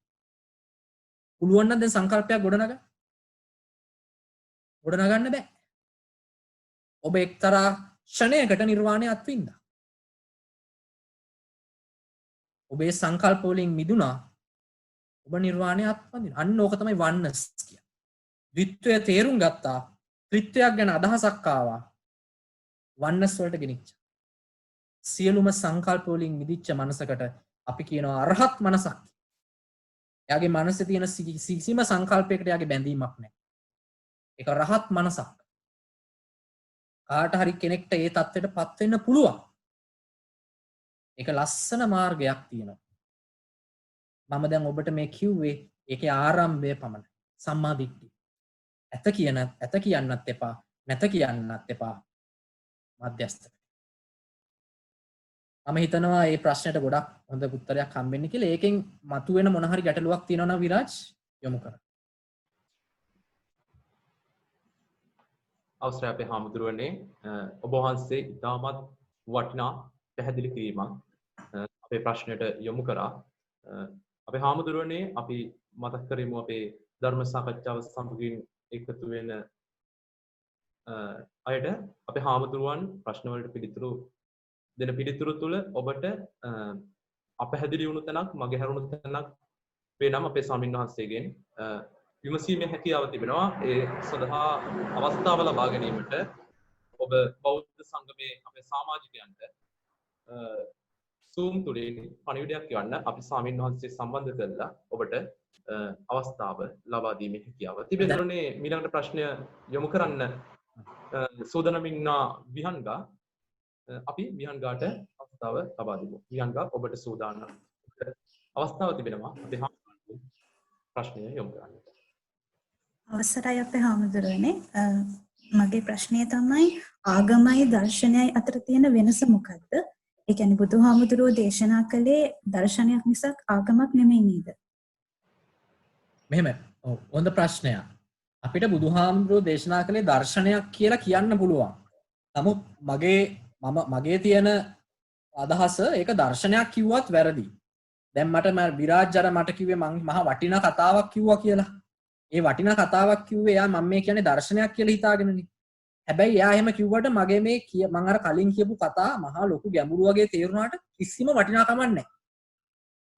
කවුරු හරි ඒකට වුණත් වටිනාකමක් දුන්නොත් ඔහු බුදුරජාණන් වහන්සේ දේශනා කරපු ඒ ශුන්‍යතා දර්ශනයෙන් මග ඇරෙනවා.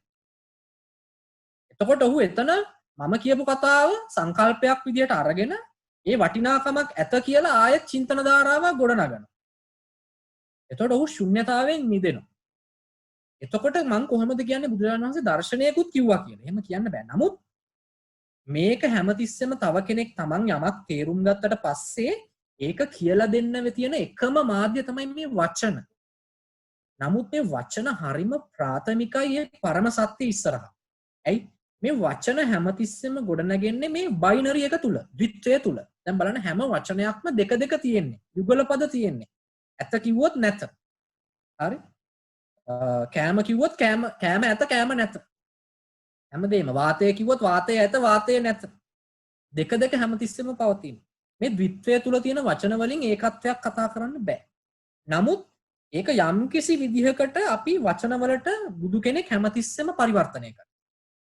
ඒ වෙලාවට අපි ඒකට දර්ශනයක් කියලා කියනවා.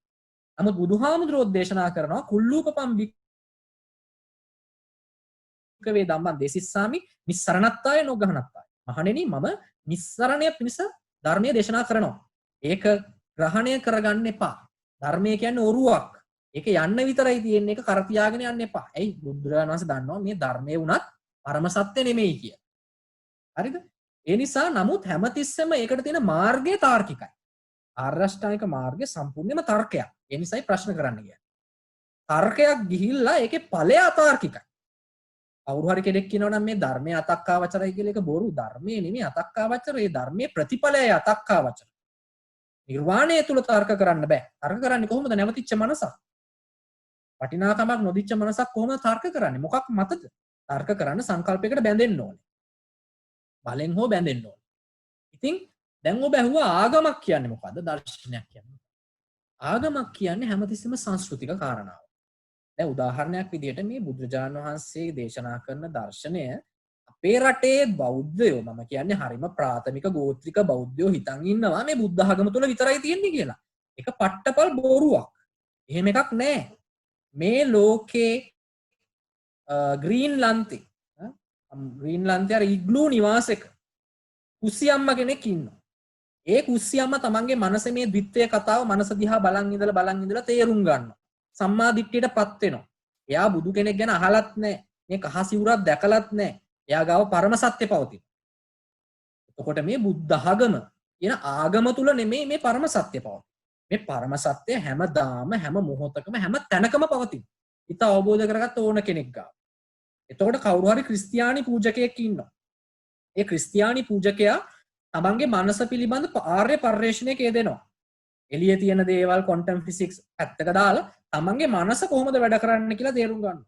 එතකොට එයා මෙන්න මෙහෙම ලස්සන දෙයක් තේරුම් ගන්නවා. මේකත් වැදගත් යහමින්. එයා තේරුම් ගන්නවා මේ එළිය දැන් ඕගොල්ලන්ට තියෙන ලොකුම ප්‍රශ්නේ මේ භෞතිකය කියන කාරණාව. මේ ඔක්කොම ශුන්‍ය නම් මේ කොහොමද අපි ඉස්සරහ මේ මේසපුටු තියෙන්නේ කියලා. මටත් ඕක තිබුණා ලොකු ප්‍රශ්නයක් ඒ දවස්වල. මොකද්ද මේ ඇත්ත ඇති සැටියෙන් දකින්නවා කියන්නේ. මේක ඇත්ත ඇති සැටි. ඒ දවස්වල රේරුකාණේ හාමුදුරන්ගේ පොත්වල තිබුණේ මේ මේසයක් ගත්තාම මේක ලෑලි කෑලි ගොඩක් එන ගොඩක් එහෙම කියලා කඩලා බැලුවට ඇත්ත දැනගන්න වෙන්නේ බෑ කවදාවත්. මෙන්න මෙහෙමයි ඇත්ත දැනගන්න. දැන් ඔබ හොඳට තේරුම් ගන්න මෙන්න මේ කාරණාව. හොඳට අහන් ඉන්න මම මේ කියන කතාව. සරලයි. නමුත් අහන් හිටියේ නැත්තම් ගැඹුරු වෙයි. හොඳට මතක තියාගන්න මේ එළියේ බාහිරේ කුමන දේ පැවතුණත් අපේ අම්මලා තාත්තලා පරිසරයේ සෝබාදහම පෘථුවිය ඉර හඳ තාරකා කොච්චර පැවතුණත් අපි ඒව ග්‍රහණය කරගන්නේ මොනවලින්ද? අපි පුද්ගලයෙක් විදිහට ඒව ග්‍රහණය කරගන්නේ ඇස, කන, නාසය, දිව, ශරීරය සහ මනස කියන ආයතන හයෙන්. ඒ ආයතන හයෙන් ඇරෙන්න අපිට කිසිම ඩේටා එකක් ඇතුළට ගන්න බෑ. ඩවුන්ලෝඩ් කරගන්න බෑ. එතකොට අපි මේ ඇතුළට ගන්න ඩවුන්ලෝඩ් කරගන්න ඩේටා අවස්ථා දෙකකදී ස්ක්‍රීන් වෙනවා. ඒ කියන්නේ අවස්ථා කාරණා දෙකක් මත ඩිපෙන්ඩ් වෙනවා. පළවෙනිම කාරණාව ඇවිල්ලා බයොලොජිකල් බැරියර් එකක්. බයොලොජිකල් බැරියර් එකක්. ජීව විද්‍යාත්මක බැරියර් එකක්. ඒ තමයි උදාහරණයක් විදිහට කෙනෙක් ඉන්නවා අර රතු කොළ වර්ණාන්දතාවයේ තියෙන කෙනෙක්. එතකොට රතු කොළ වර්ණාන්දතාවයේ තියෙන කෙනෙක්ට රතු කොළ පේන්නේ නැහැ. එතකොට එයාගේ බයොලොජිකල් බැරියර් එකක් විදිහට රතු පාටයි කොළ පාටයි පේන්නේ නැහැ. එයාට ඒ පාට දෙක ඇරෙන්න මුළු ලෝකෙම පේනවා. ඊළඟට තව කෙනෙක් ඉන්නවා බීරි. එතකොට එයාට සද්ද ඇහෙන්නේ නැහැ. එයාට සද්ද ඇහුන්නේ නැහැ කියලා ලෝකේ සද්ද නැත්තේ නෑනේ. සද්ද තියෙනවා. ඊළඟට පොළු බීරි වෙන්න අවශ්‍යම නැහැ. දැන් අපි දන්නවා ගෑනු ළමයෙකුයි පිරිමි ළමයෙකුයි shopping යනවා. shopping ගියාම පිරිමි ළමයාට තියෙන ෂර්ට් එකේ කොළ පාට කිව්වම ඕන කොළ පාටක් ඇදලා ගන්නවා. නමුත් ගෑනු ළමයට තියෙන එක කොළ පාටයි. ගෑනු ළමයට තියෙනවා පයිනස් කොළ පාට, සයිප්‍රස් කොළ පාට, හබරල කොළ පාට, තන කොළ පාට කියලා කොළ පාට තියෙන රේන්ජර්ස් ගොඩක්. ගැහැණු පිරිමි මතත් රේන්ජර්ස් වෙනස් වෙනවා. ඊළඟට වවුලට ඇහෙන සංඛ්‍යාත පරාසයයි අපිට ඇහෙන සංඛ්‍යාත පරාසයයි වෙනස්. අන්න ඕක තමයි බයොලොජිකල් බැරියර්. අපි ඩේටා ගන්නවා කනෙන්. නමුත් අපේ බයොලොජිකල් බැරියර් එකක් තියෙනවා. වවුලට ඇහෙන සංඛ්‍යාත අපිට ඇහෙන්නේ නැහැ. ඒක පළවෙනි බැරියර්. අන්න ওই විදිහට අපි ගන්න ඩේටා බයොලොජිකල් මේ ආයතන පහෙන් පෙරෙනවා. අපිට එයාට ඕන දේවල් විතරයි ගන්නෙ. ඇහැට පේන්න රාමුව තුල විතරයි ගන්නෙ. දෙවනි බැරියර් එක සයිකොලොජිකල් බැරියර් එක. සයිකොලොජිකල් බැරියර් එක තීරණය වෙන්නේ අපි දාගත්ත ඩේටා. උදාහරණයක් කියන්න. උදාහරණයක් තමයි දැන් මං ගාව තියෙන ස්මාර්ට්ෆෝන් එකක්. මේ ස්මාර්ට්ෆෝන් එකක්. මේ ස්මාර්ට්ෆෝන් එක අරගෙන මම මේක ගිහිල්ලා ඔයගොල්ලන්ගේ බයොලොජි ස්ටුඩන්ට් කෙනෙක්ට දෙනවා. එතකොට එයා අඳුර ගන්නවා මේක ස්මාර්ට්ෆෝන් එකක්. ඊළඟට මම මේ ෆෝන් එකම ගිහිල්ලා අප්‍රිකාවේ ජීවිතයට ෆෝන් එකක් දැක්කුනේ නැති ගෝත්‍රිකයෙක්ට දෙනවා. එතකොට මේ අඳුරගන්නේ මේක ස්මාර්ට්ෆෝන් එකක්. අඳුරගන්නේ නැහැ. ඇයි? එයාට ඩේටා නැහැ. අඳුනගන්න. එයා කියයි ආ මේක පෙත්තක් කියයි, දිලිසෙනවා කියයි. එයාගේ භාෂාවෙන් මොන හරි ටිකක් කියයි. නමුත් ෆෝන් එකක් කියලා අඳුනගන්නේ නැහැ. නමුත් මේකම මම ගිහින් දෙනවා ඕගොල්ලන්ගේ මම දන්නේ ඉන්නවාද කියලා IT මොකක් හරි සෙක්ෂන් එක මේ ෆෝන් පිළිබඳ විශේෂඥ මහාචාර්යවරයෙක්ට දුන්නාම එයා මේකේ ඕගොල්ලන් බයොලොජි ස්ටුඩන්ට් කෙනෙක්ටත් වඩා දේවල් ගැන කියනවා. එයාට ඩේටා වැඩි. අන්න ඕක තමයි දෙවෙනි බැරියර් එක. සයිකොලොජිකල් බැරියර් එකක් තියෙනවා. අපි තියෙන ඩේටා මත තමයි අපේ දේවල් ප්‍රොසෙස් වෙන්නේ. එතකොට මේ එළියේ මේ ෆෝන් එක කියන සාධකය වෙනස් වුණාද නැහැ. ෆෝන් එක එහෙමමයි. නමුත් තුන් දෙනෙක් ඒක ග්‍රහණය කරගත්තේ කොහොමද? තුන් විදිහකට. එහෙනම් කොහොමද එහෙම වෙන්නේ? එහෙම වෙන්න බෑ. එළියේ තියෙන දේ ඒ විදිහටම අපිට පේනවා නම් තුන් දෙනෙක් තුන් විදිහට ග්‍රහණය කරගන්නේ කොහොමද? ඒ සයිකොලොජිකල් බැරියර් එක තමයි ප්‍රබලම. අපිට තියෙන දත්ත බැරියර් එක. එතකොට හොඳට මතක තියාගන්න අපිට මේ ලෝකෙත් ඇත්තටම මෙතන පුටුවක්ද තියෙන්නේ මේසයක්ද තියෙන්නේ කියලා අපිට නිකන් දලා අදහසක් ගන්න පුළුවන්. නමුත් අපි ඒ අදහස හැමතිස්සෙම ගන්නෙ කොහොමද? අපි ගන්නෙ මේ ලොකු ලිමිටේෂන්ස් ගොඩක් මැද්දේ. එතකොට අපිට කවදාවත් මේ ලෝකේ ඇත්ත ඇති සැටියෙන් පේන්නේ නැහැ. අපි අපිට ඕන විදිහට තමයි ඒක දකින්නේ. තේරෙනවද? එතකොට දැන් මොකද්ද වෙන්නේ? මේ විදිහට එක එක්කෙනා මේක දකින විදිහ වෙනස් වෙනවා. ඉතින් මේ දකින විදිහ වෙනස් වෙන බව කවුරු හරි කෙනෙක් කොහේ වුණත් තේරුම් ගත්තත් එයා තුල දර්ශනය පහළ වෙනවා. එයා දර්ශනය තේරුම් ගන්නවා. තේරෙනවද? එතකොට අන්න ඒ නිසා තමයි අපි අපේ මනස ගොඩනගන සංකල්ප වලට අපි බැඳෙන්න එපා කියන්නේ. නිකන් නෙමෙයි. මේ සංකල්ප හැමතිස්සෙම මනස යම්කිසි කෙනෙක් ගැන අදහස ගොඩනගන්නේ මේ ඔක්කොම ලිමිටේෂන්ස් හරහා. අපිට කවුරු හරි කෙල්ලෙක් හරි කොල්ලෙක් හරි හම්බුනාම මුලින්ම අදහසක් එනවා මෙයා හොඳ ළමෙක් වෙන්නේ නැති. හොඳ ළමෙක් වෙන්නේ නැති කියලා. අදහසක් එන්නේ. නමුත් ඒ අදහස කොහොම දෙන්නේ? අපි දැක අහපු දත්ත සීමා හරහා. ඒක කවදාවත් වග කියන්න පුළුවන් පරම සත්‍ය කියලා කියන්න පුළුවන් දෙයක් නෙමෙයි. ඕනම විද්‍යාඥයෙක් විද්‍යාව කොච්චර ඉහළටම දියුණුවට ගිහිල්ලා හිග්ස් බෝසෝන් එක ගැන මොන නිගමන ඉදිරිපත් කරත් ඒ ඕන නිගමනයක් මං අර කියපු සයිකොලොජිකල් බැරියර් එකයි බයොලොජිකල් බැරියර් එකෙනුයි සීමා වෙනවා. දැන් බයොලොජිකල් බැරියර් එක මේවා කරගන්න අපි ඉලෙක්ට්‍රෝන අන්වීක්ෂය එක එක දේවල් හොයාගෙන තියෙනවා. ඒක වුණත් ඉලෙක්ට්‍රෝන අන්වීක්ෂයේ සංවේදීතාවය මත වෙනස් වෙනවා. ඔබ ඒක දන්නවනේ. ඉස්සර තිබුණේ සෙල් එක ගැන තියෙන ස්ට්‍රක්චර් එක ගැන තිබුණේ සාමාන්‍යයෙන් ලයිට් මයික්‍රොස්කෝප් එකකින් බලලා. නමුත් ඒක සම්පූර්ණයෙන්ම වෙනස් වුණානේ ඉලෙක්ට්‍රෝන මයික්‍රොස්කෝප් එක ආවට පස්සේ. ඒ ඉලෙක්ට්‍රෝන මයික්‍රොස්කෝප් එකට වඩා සංවේදී තව එකක් එන්න බෑ කියලා කියන්න පුළුවන් දෝගලන්ට. කියන්න බෑ. ඒ නිසා තමයි බුදුහාමුදුරුවෝ කිව්වේ කවදාවත් මේක මෙහෙම එළියට මෙහෙම කරලා බලන්න බෑ. ඕන දෙයක් මේ සංකල්පයක් අර ලිමිටේෂන්ස් වලින් වෙනවා. එහෙනම් එළියේ ඇත්තටම යමක් පවතිනවද නැද්ද කියන එකට පිළිබඳ නිශ්චිත නිගමනයකට එන්න බෑ. ඇයි? හැමතිස්සෙම ඕන එකක් අපි සංකල්පයකින් තමයි ග්‍රහණය කරන්නේ.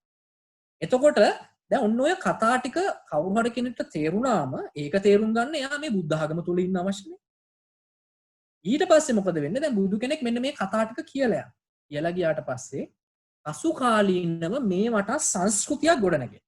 ඒක හොඳයි. ඒක නරක නෑ. සංස්කෘතියක් ගොඩනැගෙන. මේ සංස්කෘතිය ගොඩනැගෙන්නේ ඇයි දන්නවද? මම මේ කියන කතාව ඕගොල්ලන්ට සමහර විට දිරවන එකක් නෑ. මේ සංස්කෘතිය ගොඩනැගෙන මම ඉස්සරක හරියට කල්පනා කරා. ඇයි මෙහෙම සංස්කෘතියක් ගොඩනැගුණේ ආගම? ආගම කියලා ගොඩනැගුණේ අපිව රැකගන්න. කවදා හරි දවසක ආයෙත් දවසක මේ වගේම පරම සත්‍ය කියන කට්ටියක් එනවා. එනේ පරම සත්‍ය පිළිබඳ අදහස ප්‍රකාශ කරන කෙනෙක් ඉන්නවා.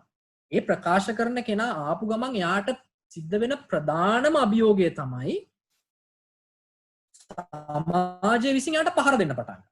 සමාජය විසින් පහර දෙන්න පටන් ගන්නවා. ඒ සමාජයේ පහර දීම පටන් අරගෙන එයාගේ ජීවිත හානි පවා සිද්ධ වෙන්න පුළුවන්. ඉතින් එයා යම්කිසි සංස්කෘතියකට ඇතුළත් වෙලා ඉන්නකොට එයාගේ පණ බේර ගන්න පුළුවන්.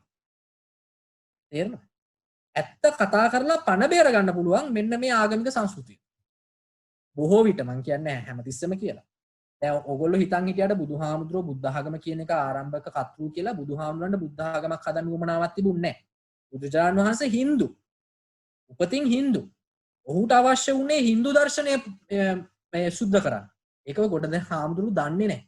ඔහුට අවශ්‍ය වුණේ වේදය පිරිසිදු කරන්න. වේදය පිරිසිදු කරන්න උත්සාහ කරාට ඉඩ දුන්නේ නැහැ. බ්‍රහ්මණයෝ ඉඩ දුන්නේ නැහැ. ඒකට හේතු වුණේ ඔහු ඇවිල්ලා ශාස්ත්‍රීය වංශය. ශාස්ත්‍රීය වංශයේ කෙනෙක්ට වේදයට අත තියන්න ඔවුන් කැමති වුණේ නැහැ. බ්‍රාහ්මණික වංශය නේ වේදය ඒගොල්ලන්ගේ මේ මොකද්ද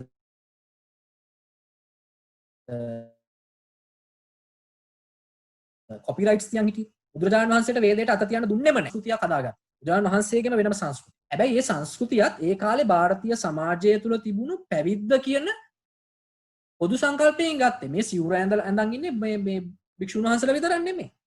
මේ ඉන්දියාව ගැන ලෝකෙ ගැන දන්නේ නැති අය හිතන් ඉන්න දේවල්. මේ විදිහට හිස බූගාලා සිවුර ඇඳන් ඉන්න මහණුන් ඕන තරම් ඉන්දියාවේ හිටියා.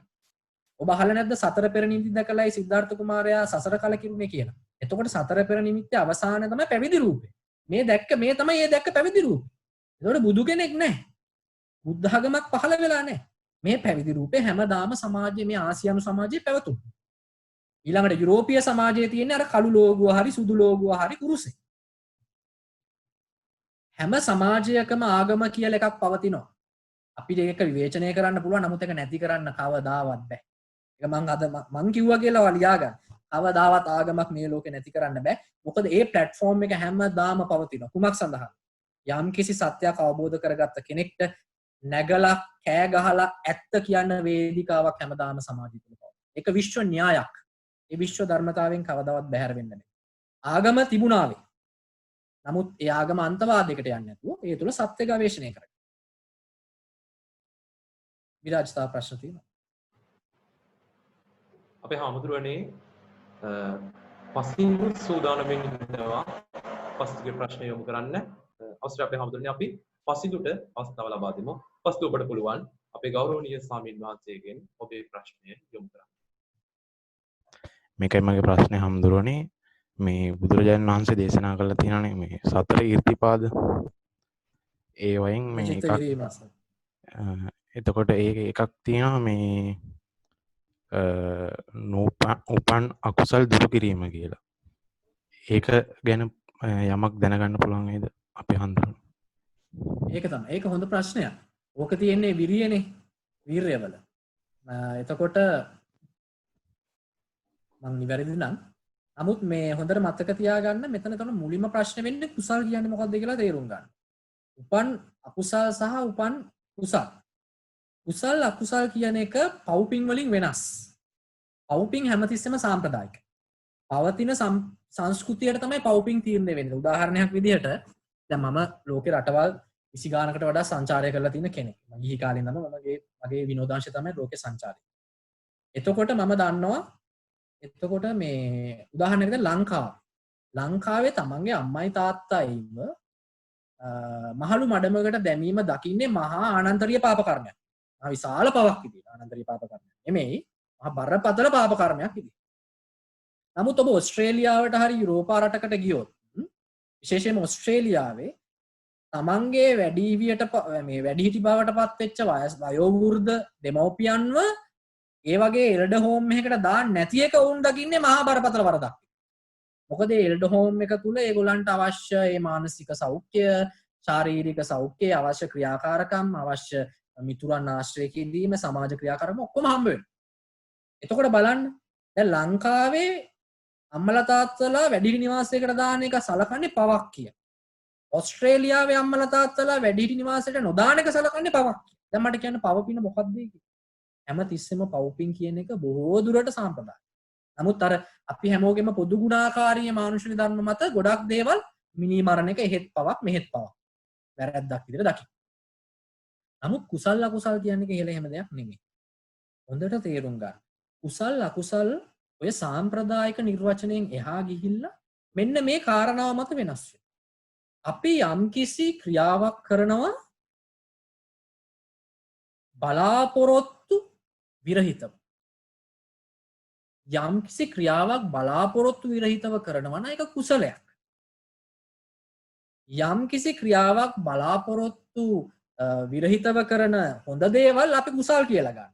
බලාපොරොත්තු විරහිතව කරන වැරදි දේවල් අපි අකුසල් කියලා ගන්නවා. එතකොට මොකක්ද මේ බලාපොරොත්තු සහිත සහ බලාපොරොත්තු රහිත කියන්නේ?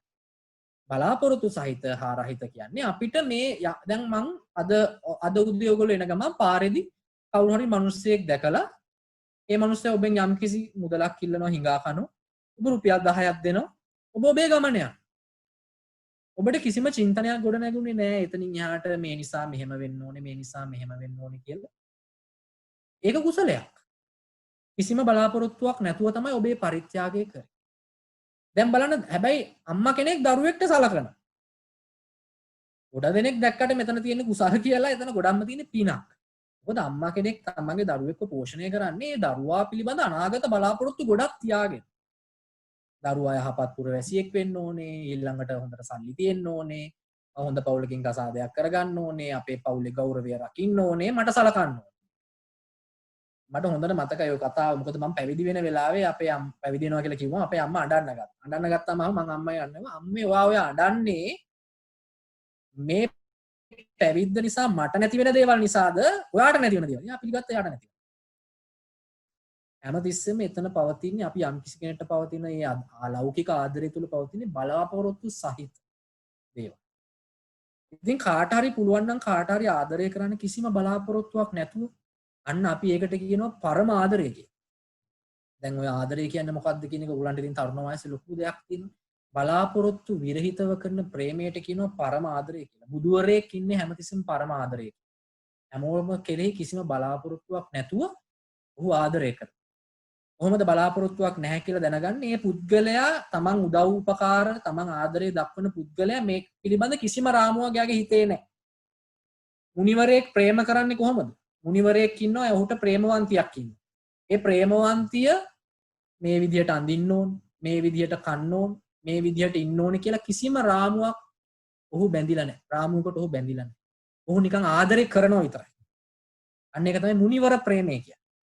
ඒක කරන්න බෑ සාමාන්‍ය මිනිස්සෙක්. ඒක හිත තේරුම් ගත්ත කෙනෙක් කරන්න පුළුවන් කරන්න ඕන ක්‍රියා. අන්න ඒවට තමයි කුසල් කියන්නේ. අන්න ඒ වගේ බලාපොරොත්තු විරහිතව අපි අනිත් අයට කරන දේවල්, කරන පරිත්‍යාග, කරන උදව් උපකාර තමයි කුසල් කියන්නේ. අන්න ඒ කුසල් තමයි අපි වර්ධනය කරගන්නේ. වෙන දේවල් නෙමෙයි. ඊළඟට අපි බලාපොරොත්තු විරහිතව කරන අපේ අතින් සිද්ධ වෙන අකටයුතුකම් අපි අඩු කරගන්න. දැන් කොහොමද අකටයුතුකම් කියන එක බුද්ධ ශාසනයේ නිර්වචනය වෙන්නේ? ඒක නිර්වචනය වෙන්නේ මෙහෙමයි. සාම්ප්‍රදායික නිර්වචනයක් බුද්ධ ශාසනයේ මේ වැරදි වැඩවලට නැහැ. ඒකට තියෙන අත්ූපනායක ධර්මපරයය කියලා. තමන් උපමා කොට අනිත් අයට සැලකීම. ඒ කියන්නේ යම්කිසි ක්‍රියාවක් අපි කෙනෙක්ට කරනවා. කරනකොට අපි කල්පනා කරලා බලනවා මේ ක්‍රියාවම වෙන කෙනෙක් මට කළොත් මම දුකටපත් වෙනවද නැද්ද?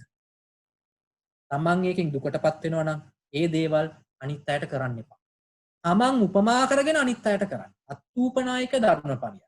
අර බුදුරජාණන් වහන්සේ අර පොඩි කාලේ අර ළමයි ටිකකට පොඩි ළමයි ටික දෙනෙක්ට දීපු උපදේශ තියෙන අර ගැරන්ඩියෙක්ට හානි කරන්න ගත්ත ළමයි ටික දෙනෙක්ට ගිහින් කියනවනේ ඔබ කැමතිද මේ විදිහටම පීඩාවට ලක් වෙන්න කියලා? ළමයි කියනවා නෑ කියලා. අන්න ඒක තමයි අත්ූපනායක ධර්මපරයය. දැන් මම හිතනවා ඔබට පැහැදිලි ඇති කියලා. මේ කොහොමද බුද්ධ ශාසනය අනුව හරි වැරදි කියන එක තෝරගන්නේ. වෙන ඒ වලින් නෙමෙයි හරි වැරදි තෝරගන්නේ. එතකොට දැන් බුද්ධ ශාසනයේ හරි වැරද්ද අර මම කියපු ඕස්ට්‍රේලියානු උදාහරණයට දාන්න. ඔස්ට්‍රේලියානු උදාහරණයට දාලා බලන්න දැන් ඔස්ට්‍රේලියාවේ ඔබගේ වයස්ගත දෙමව්පියෝ එල්ඩර් හෝම් එකට දැම්මට ඒක ඔබට බුද්ධ ශාසනය අනුව ප්‍රශ්නයක් නෑ. ඇයි? ඒක තමයි ඒ අයව සතුටටපත් කරන්න පුළුවන් ක්‍රමය. ඔබ ඒ විදිහට ගියේ නැත්නම් ඔබ දුකටපත් වෙනවා. ඒ නිසා ඔස්ට්‍රේලියානු එතකොට බලන්න එතකොට මේ කාරණාවේදී ජියෝග්‍රැෆිකල් බැරියර්ස් නැහැ. සාම්ප්‍රදායික සංස්කෘතික බාධා නැහැ. මේක විශ්වීයයි. අත්ූපනායක ධර්මපරයය. ඕක බුදුහාමුදුරුවෝ විතරක් නෙමෙයි ඕක යේසුස් වහන්සේ බයිබලයේත් කියලා තියෙනවා අර මේ Tamanට කරන්න අකමැති දේවල් අනිත් අයට කරන්න එපා කියලා අර don't do something do unto others කියලා මොකද්ද ෆ්‍රේස් එකක් තියෙනවා බයිබල් එකේ. ඒක හැමතිස්සෙම ඒ සත්‍ය පරිවිඩය ගේන හැම කෙනෙක් තුළම පවතින ක්ලාසිෆිකේෂන් එක. හරි වැරද්ද පිළිබඳ. එතනින් එහාට ක්ලාසිෆිකේෂන් එකක් නැහැ. විරාජ් තා ප්‍රශ්න තියෙනවා. අපේ හාමුදුරනේ තවත් කීප දෙනෙක්ම මේ වෙද්දී අපිට ප්‍රශ්න යොමු කරමින් තිබෙනවා. අපි එයටත් පුළුවන් විදියට කාල වේලාව කළමනාකරණය කරගෙන අපි අවස්ථාව ලබා දෙමු. හාමුදුරනේ මම අවස්ථාව ලබා දෙන්න සූදානම්. සුදර්ශනී අපිට ප්‍රශ්නයක් යොමු කරා. අපේ හාමුදුරනේ අපි අවස්ථාව ලබා දෙමු. සුදර්ශනී ඔබට පුළුවන් අපේ ගෞරවනීය ස්වාමීන් වහන්සේගේ ඔබට තිබෙන ප්‍රශ්නයට විසඳුම් ගැටලුව නිරාකරණය කර ගැනීමට අපේ හාමුදුරන්ට ප්‍රශ්න යොමු කරන්න. සුදර්ශනී ඔබටයි අවස්ථාව. අවසරයි ස්වාමීන් වහන්සේ. මට දැනගන්න ඕනේ දැන් මේ ස්වාමීන් වහන්සේ කියපු කරුණොත් එක්ක තමාටත් අනුන්ටත් යහපතක් වෙනවා කියන සිතුවිල්ලෙන් අපි මොකක් හරි දෙයක් කරොත් වැරදි දෙයක් කරොත් ඒක අකුසලයක් විදිහට බලපානවාද කියලා. උදාහරණයක් විදිහට බොරුවක් කියන එක ඒ ගැන දැනගන්නත් ඕන. ඒ වගේම දැන් අපි නිර්වාණය අරමුණු කරගෙන කරන දේවල් කුසල ගණයට අයත් වෙන්නේ නැද්ද කියලා දැනගන්න ඕනේ මට. නිර්වාණය මෙහෙම මම අර කතාව. දැන් බොරුවක් කොහොමද කවදාවත් මේ අත්ූපනායක ධර්මපරයයට දාපුවම හොඳ දෙයක් වෙන්නේ. දැන් ඔයා බොරුවකින් කරන්නේ මොකද්ද? බොරුවකින් කරන්නේ තව කෙනෙක්ව රවට්ටන එක නේ. ඇත්ත යමකින් සැඟවුවොත් ඌව රැවටෙනවා. දැන් මම ඕගොල්ලන්ට මෙතන ඇවිල්ලා ඇත්ත සත්‍ය කියන්නේ නැතුව බුද්ධ ආගම පිළිබඳ අර සාම්ප්‍රදායික බොරුව කිව්වොත් ඔබ රැවටෙනවා. දැන් කල්පනා කරලා බලන්න මම කැමතිද තව කෙනෙක්ගෙන් රැවටෙන්න? මම කැමති නෑනේ තව කෙනෙක්ගෙන් රැවටෙන්න. මම කැමති නෑ මුලාවටපත් වෙන්න. එහෙනම් මම බොරුවක් කිව්වොත් වෙන්නේ මොකක්ද? තුන්වෙනි පාර්ශවය මුලාවටපත් වෙන්නේ. එතකොට අත්ූපනායක ධර්මපරයයට අනුව අපි මේ දේ කරන්න ඕනද නැද්ද? කරන්න ඕනේ නැහැ. Taman කැමති නැත්නම් එහෙම මුලාවටපත් වෙන්න ඒ දේවල් අනිත් අයට කරන්න එපා. අන්න අත්ූපනායක ධර්මපරයයට දාපුවම හරි ලේසි. ඒක මාර ලස්සන හරිම සිම්පල් ඉක්වේෂන් එකක්. එහෙම දාන්න. ඒක දාන විදිය තමයි පොඩ්ඩක් මුල් කාලේදී අමාරු වෙන්නේ. ආයි පවුපින් ගැන කිසිම ප්‍රශ්නයක් ඔයගොල්ලන්ට එන එකක් නැහැ. මම කැමති නැත්නම් බොරුවක් අහලා මුලා වෙන්න. ඇයි මං තව කෙනෙක්ට බොරුවක් කියලා මුලා කරන්නේ? එහෙම කරන්න එපා. දෙවැනි කාරණාව කුසල් වැඩිවීමෙන් කොහොමද නිවන් දකින්නේ? අනිවාර්යයෙන්ම කුසල් වැඩිවීමෙන් තමයි නිර්වාණයටපත් වෙන්නේ. වෙන පින් කරා කියලා පව් කරා කියලා නිර්වාණයටපත් වෙන්නේ නැහැ. කුසල් වර්ධනය කිරීමෙන් තමයි නිර්වාණයටපත් වෙන්නේ. බලාපොරොත්තු විරහිත ක්‍රියාකාරකම් තමයි අපි නිර්වාණයට ගෙනියන්නේ. ඒක ඇයි කියලා ඔබ මගෙන් ඇහුවොත් එතන තියෙන සංකීර්ණ කෙමිස්ට්‍රි එකක්. මම කියන එක ඔබට තේරෙයිද දන්නේ. නිර්වාණය කියන එක ගිෆ්ට් එකක්. ඒක සබහා දහම විසින් පිරිසිදු හිතක් තියෙන අවංක මිනිහෙක්ට දෙන මේ සමාජය පිළිබඳ තුන් හිතකින්වත් අවඩක් හිතන්නේ නැති මහා කරුණාවක් මහා ආදරයක් තියෙන කෙනෙක්ට දෙන ගිෆ්ට් එකක්. ඔබ කැමතුණයි කියලා ඔබට නිවන් හොයාගන්න බෑ. ඒක ඔබ හොයාගෙන ගිහිල්ලා ගන්න පුළුවන් එකක් නෙමෙයි නිවන කියන්නේ. නිවන ඔබ තුලම පවතින එකක්. ඒ පවතින එක ඔබට මතුවෙන්නේ නැත්තේ ඔබ තුල පවතින බලාපොරොත්තු ගොඩ නිසා. ඔබ තුල ලෝකයේ පිළිබඳ තියෙන බලාපොරොත්තු රාශිය නිසා ඒ නිර්වාණය මතුවෙන්නේ. ඉතින් බලාපොරොත්තු විරහිත ක්‍රියාකාරකම් කර යනකොට මොකද වෙන්නේ? ඔබේ ජීවිතය බලාපොරොත්තු විරහිත ජීවිතයක් බවට පත්. දැන් බලාපොරොත්තු නිසා නම් ඔබේ නිවන ඇහිරිලා තියෙන්නේ. ඒකේ අනිත් පැත්ත විදිහට බලාපොරොත්තු නැති ජීවිතයක් ඔබට තිබුණොත් මොකද්ද වෙන්නේ? ඔබේ නිවන දැන් ඇහිරිලා නැහැ. දැන් මතුවෙලා. බලාපොරොත්තු විරහිතව කරන හැම දෙයක්ම අපිව නිර්වාණය සඳහා තමයි අපේ නිර්වාණය සඳහාම තමයි හේතුව. ඉරාජ් තව ප්‍රශ්න තියෙනවද? අපේ හාමුදුරුවනේ සඳනි ප්‍රශ්නයක් යොමු කර තියෙනවා. අපි සඳනිට අවස්ථාව දෙමු. පුළුවන් තරම් කෙටියෙන් කාල වේලාව කළමනාකරණය කරගනිමින් අපේ ගෞරවනීය ස්වාමින් වහන්සේගෙන් ප්‍රශ්න යොමු කරන විදිහට සඳනි ඔබට අවස්ථාව ඔබේ ප්‍රශ්නය සංක්ෂිප්තව අපේ ස්වාමින් වහන්සේට යොමු කරන්න. ස්වාමීන් වහන්සේ අපේ අම්මට තමයි ප්‍රශ්න තියෙන්නේ. අම්මා කතා කරාට කමක් නැහැ. කමන්න. ස්වාමීන් වහන්සේ මම සාමාන්‍යයෙන් YouTube හරහා බණ අහන කෙනෙක්. YouTube එක හරහා මේ භාවනා වැඩසටහන් වලට සහභාගී වෙමින් භාවනා කරන කෙනෙක්. සමහර අවස්ථාවලදී මේ භාවනාව කරගෙන යනකොට මගේ දෙයක් ධනිස් මතින් සාමාන්‍ය තරම් දුරට උඩට එනවා. දෙයක් උඩට එනවා. ඒක හැම විටම සිදු වෙනවා. මේ මම භාවනාවට මට හිතෙනවා බාධාවක් කියලා. ඒ ප්‍රශ්න ගැන මට පහදා දෙන්න ස්වාමීන් වහන්සේ. හොඳ ප්‍රශ්නයක්. ඔබට හිතෙනවා ඒක ඔබේ භාවනාවට බාධාවක්. ඇයි ඒ? ඔබට හිතෙනවා ඒක ඔබේ භාවනාවට බාධාවක් කියලා මොකද ඔබට භාවනාවෙන් ඉටු කරගන්න ඕන අරමුණක් තියෙනවා. දැන් උදාහරණයක් විදිහට යම්කිසි කෙනෙක්ට ආරම්භයක් තියෙනවා. ඔහුට අවසානයේ යන්න ඩෙස්ටිනේෂන් එකක් තියෙනවා. අවසාන නවාතැනක් තියෙනවා. ගමනක් ආරම්භයක් තියෙන සහ අවසන් කරන්න වෙන තැනක් තියෙන හැම කෙනෙක්ටම ගමනක් තියෙනවා. ගමනක් තියෙන ඕන කෙනෙක්ට වෙහෙසක් තියෙනවා. ඒ වෙහෙස තමයි ඔබ භුක්ති විඳින්නේ. ඉතින් ඔය අවසානයේ අතහැරලා දාන්න. මගේ අත මෙහෙ තියෙන්න ඕනේ, එහෙ තියෙන්න ඕනේ, අරහෙ තියෙන්න ඕනේ කියන අවසානයේ අතහැරලා දාන්න. අතහැරලා මම දැන් මෙතන ඉන්න. වෙන දේවල්ම පිළිගන්න. මම භාවනා කරන්න එපා කියන්නේ ඔබතුමිය එක පුහුණු කරන නිසානේ. නැත්නම් අපේ ජීවිතේම භාවනාවක් කරගත්තට පස්සේ අමුතුවෙන් භාවනා කරන්න අවශ්‍ය නැහැ. භාවනාව තුල දේවල් හොයන්න එපා. බුදුහාමුදුරන්ගේ විපස්සනාව හරි වෙනස්. ඒ විපස්සනාව තුල යන්න තැනක් නැහැ. ඉන්න තැනමයි අවබෝධය පව. තමන් ඉන්නේ කොතනද ඒ පිළිබඳ තමන් පිළිබඳව පූර්ණ තමන්ගේ හිත පිළිබඳව පූර්ණ අවබෝධයටපත් වෙන්න කොහෙවත් යන්න ඕනේ නැහැ. ඔක ලස්සන පොතක් තියෙන ඔයගොල්ලෝ ඔය සයන්ස් කරන අය කියවන්න මේ පවුලෝ කොයියෝගේ අල්කෙමිස්ට් කියලා පොතක් තියෙනවා. සමහර අය කියවලා ඇති.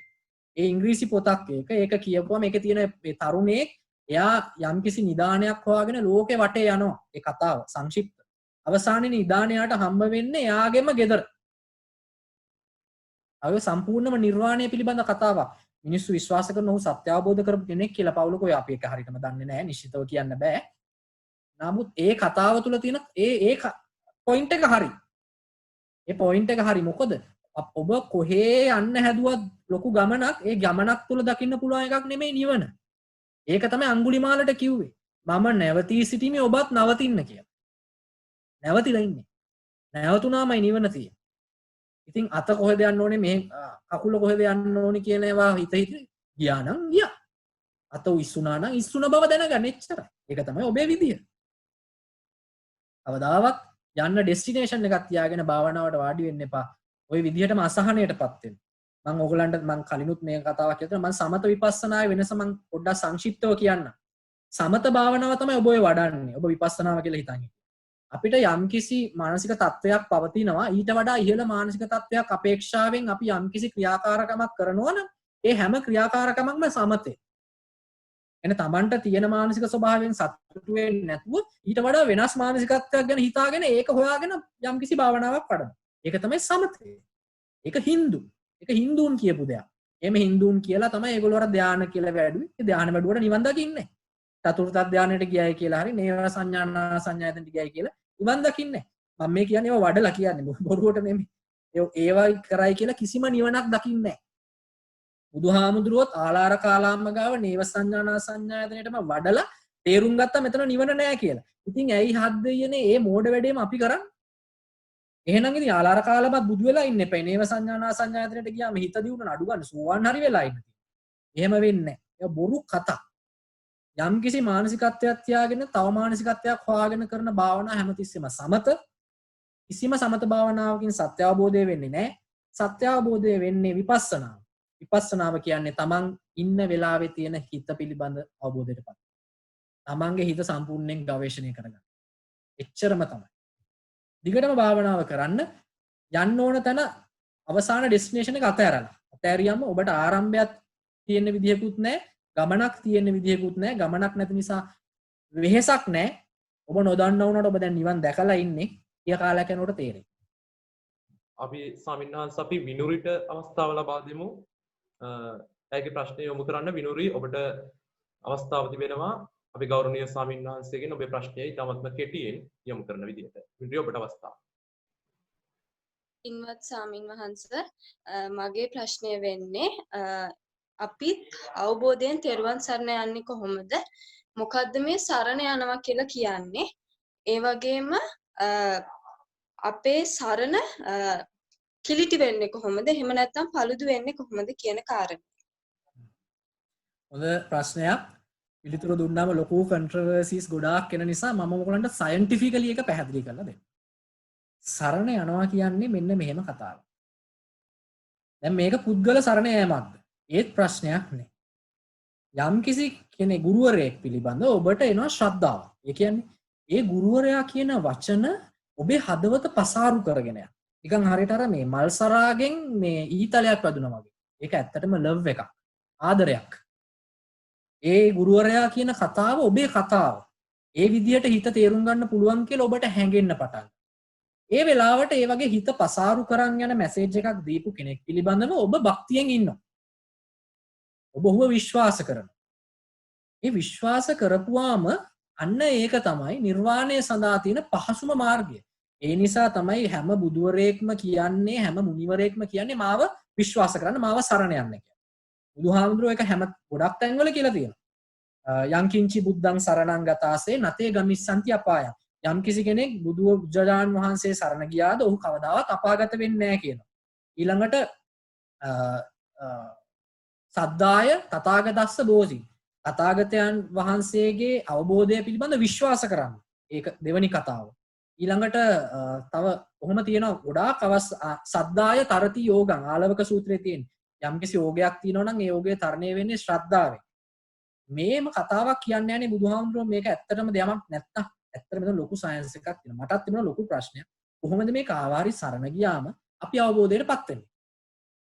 ඒ කතාව මෙන්න මෙහෙමයි. මේක කීයත් පුළුවන් නම් තේරුම් ගන්න නැත්නම් අතහැරලා දාන්න.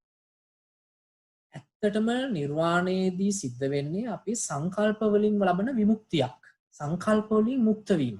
සංකල්ප වලට තියෙන බැඳීමෙන් නිදහස් වීම. නමුත් පුද්ගලයෙක් විදිහට අපි හැමෝටම ඉන්ඩිවිජුවල් කෙනෙක් විදිහට අපිට ස්වාධීනව මත සංකල්ප ගොඩාක් පවතිනවා. මේ ලෝකයේ පිළිබඳව, ආදරය පිළිබඳව, සංගීතය පිළිබඳව, කෑමවීම පිළිබඳව, සංස්කෘතිය පිළිබඳව සංකල්ප ලක්ෂ ප්‍රකෝටි ගාණක් මේ චූටි පුංචි මොලේ ඇතුළේ තියෙනවා. ඉතින් කොහොමද කෙනෙක් මේකෙන් එකපාර නිදහස් වෙන්නේ? ඒ නිදහස් වෙන්න පුළුවන් පහසුම ක්‍රමය තමයි ශ්‍රද්ධා, භක්තිය. ඒක වෙන්නේ මෙහෙමයි. ඔබ තුල සංකල්ප ගොඩාක් තියෙනවා කියලා මම කියනවනේ. තියෙනවා. ඒ එක ලෝකෙ පවතින්න ඕනේ මේ විදිහටයි කියලා මත තියෙනවා. මත ගොඩක් තියෙනවා.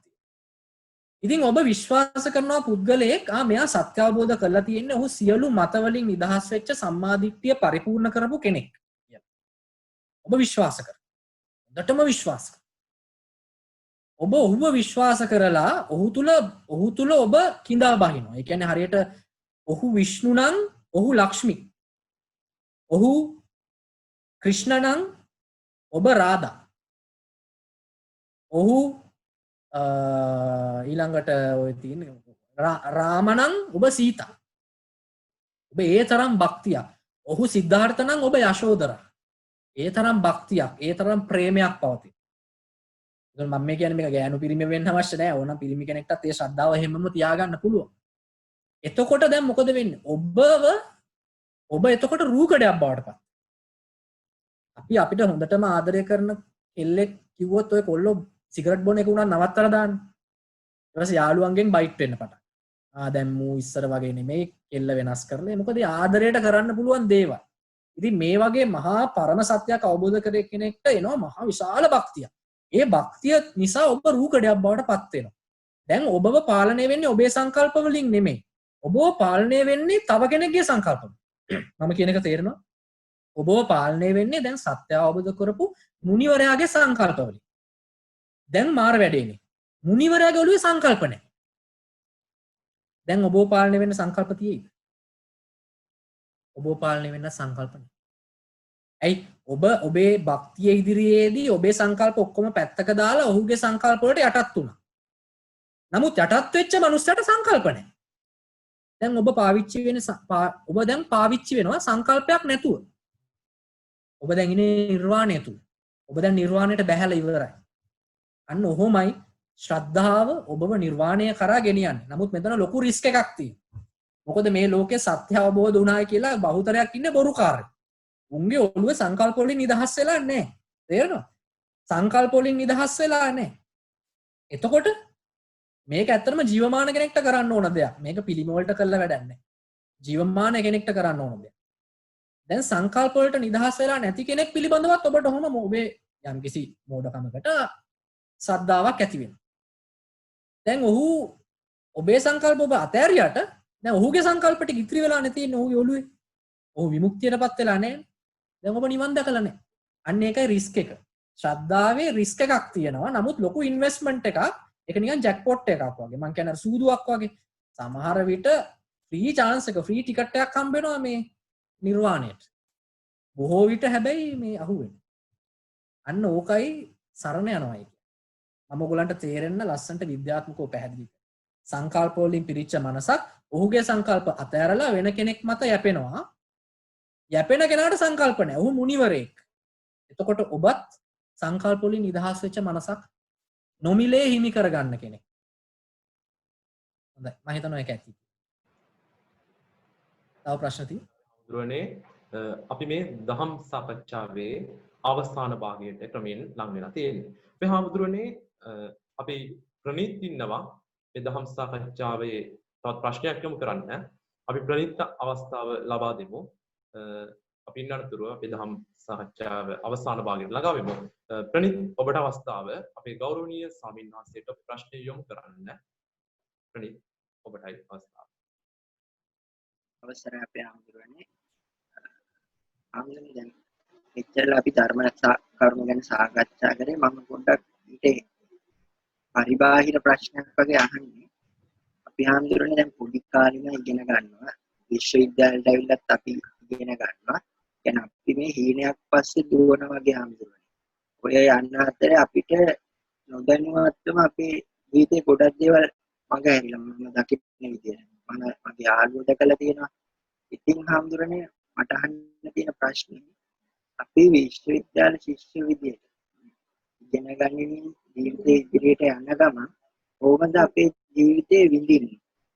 ඒ වගේම හාමුදුරනේ විශ්වවිද්‍යාල ශිෂ්‍යෙක් විදියට හිටපු කෙනෙක් හාමුදුරන්ගේ විශ්වවිද්‍යාල ජීවිතය ගැන දැනගන්න කැමති. ඔබ වහන්සේගේ අත්දැකීම් ඇසුරෙන් අපිට හිත සතුටින් මේ දේවල් කරගෙන ඉදිරියට යන්න විදිහක් කියලා දෙන්න කියලා ඉන්නවා.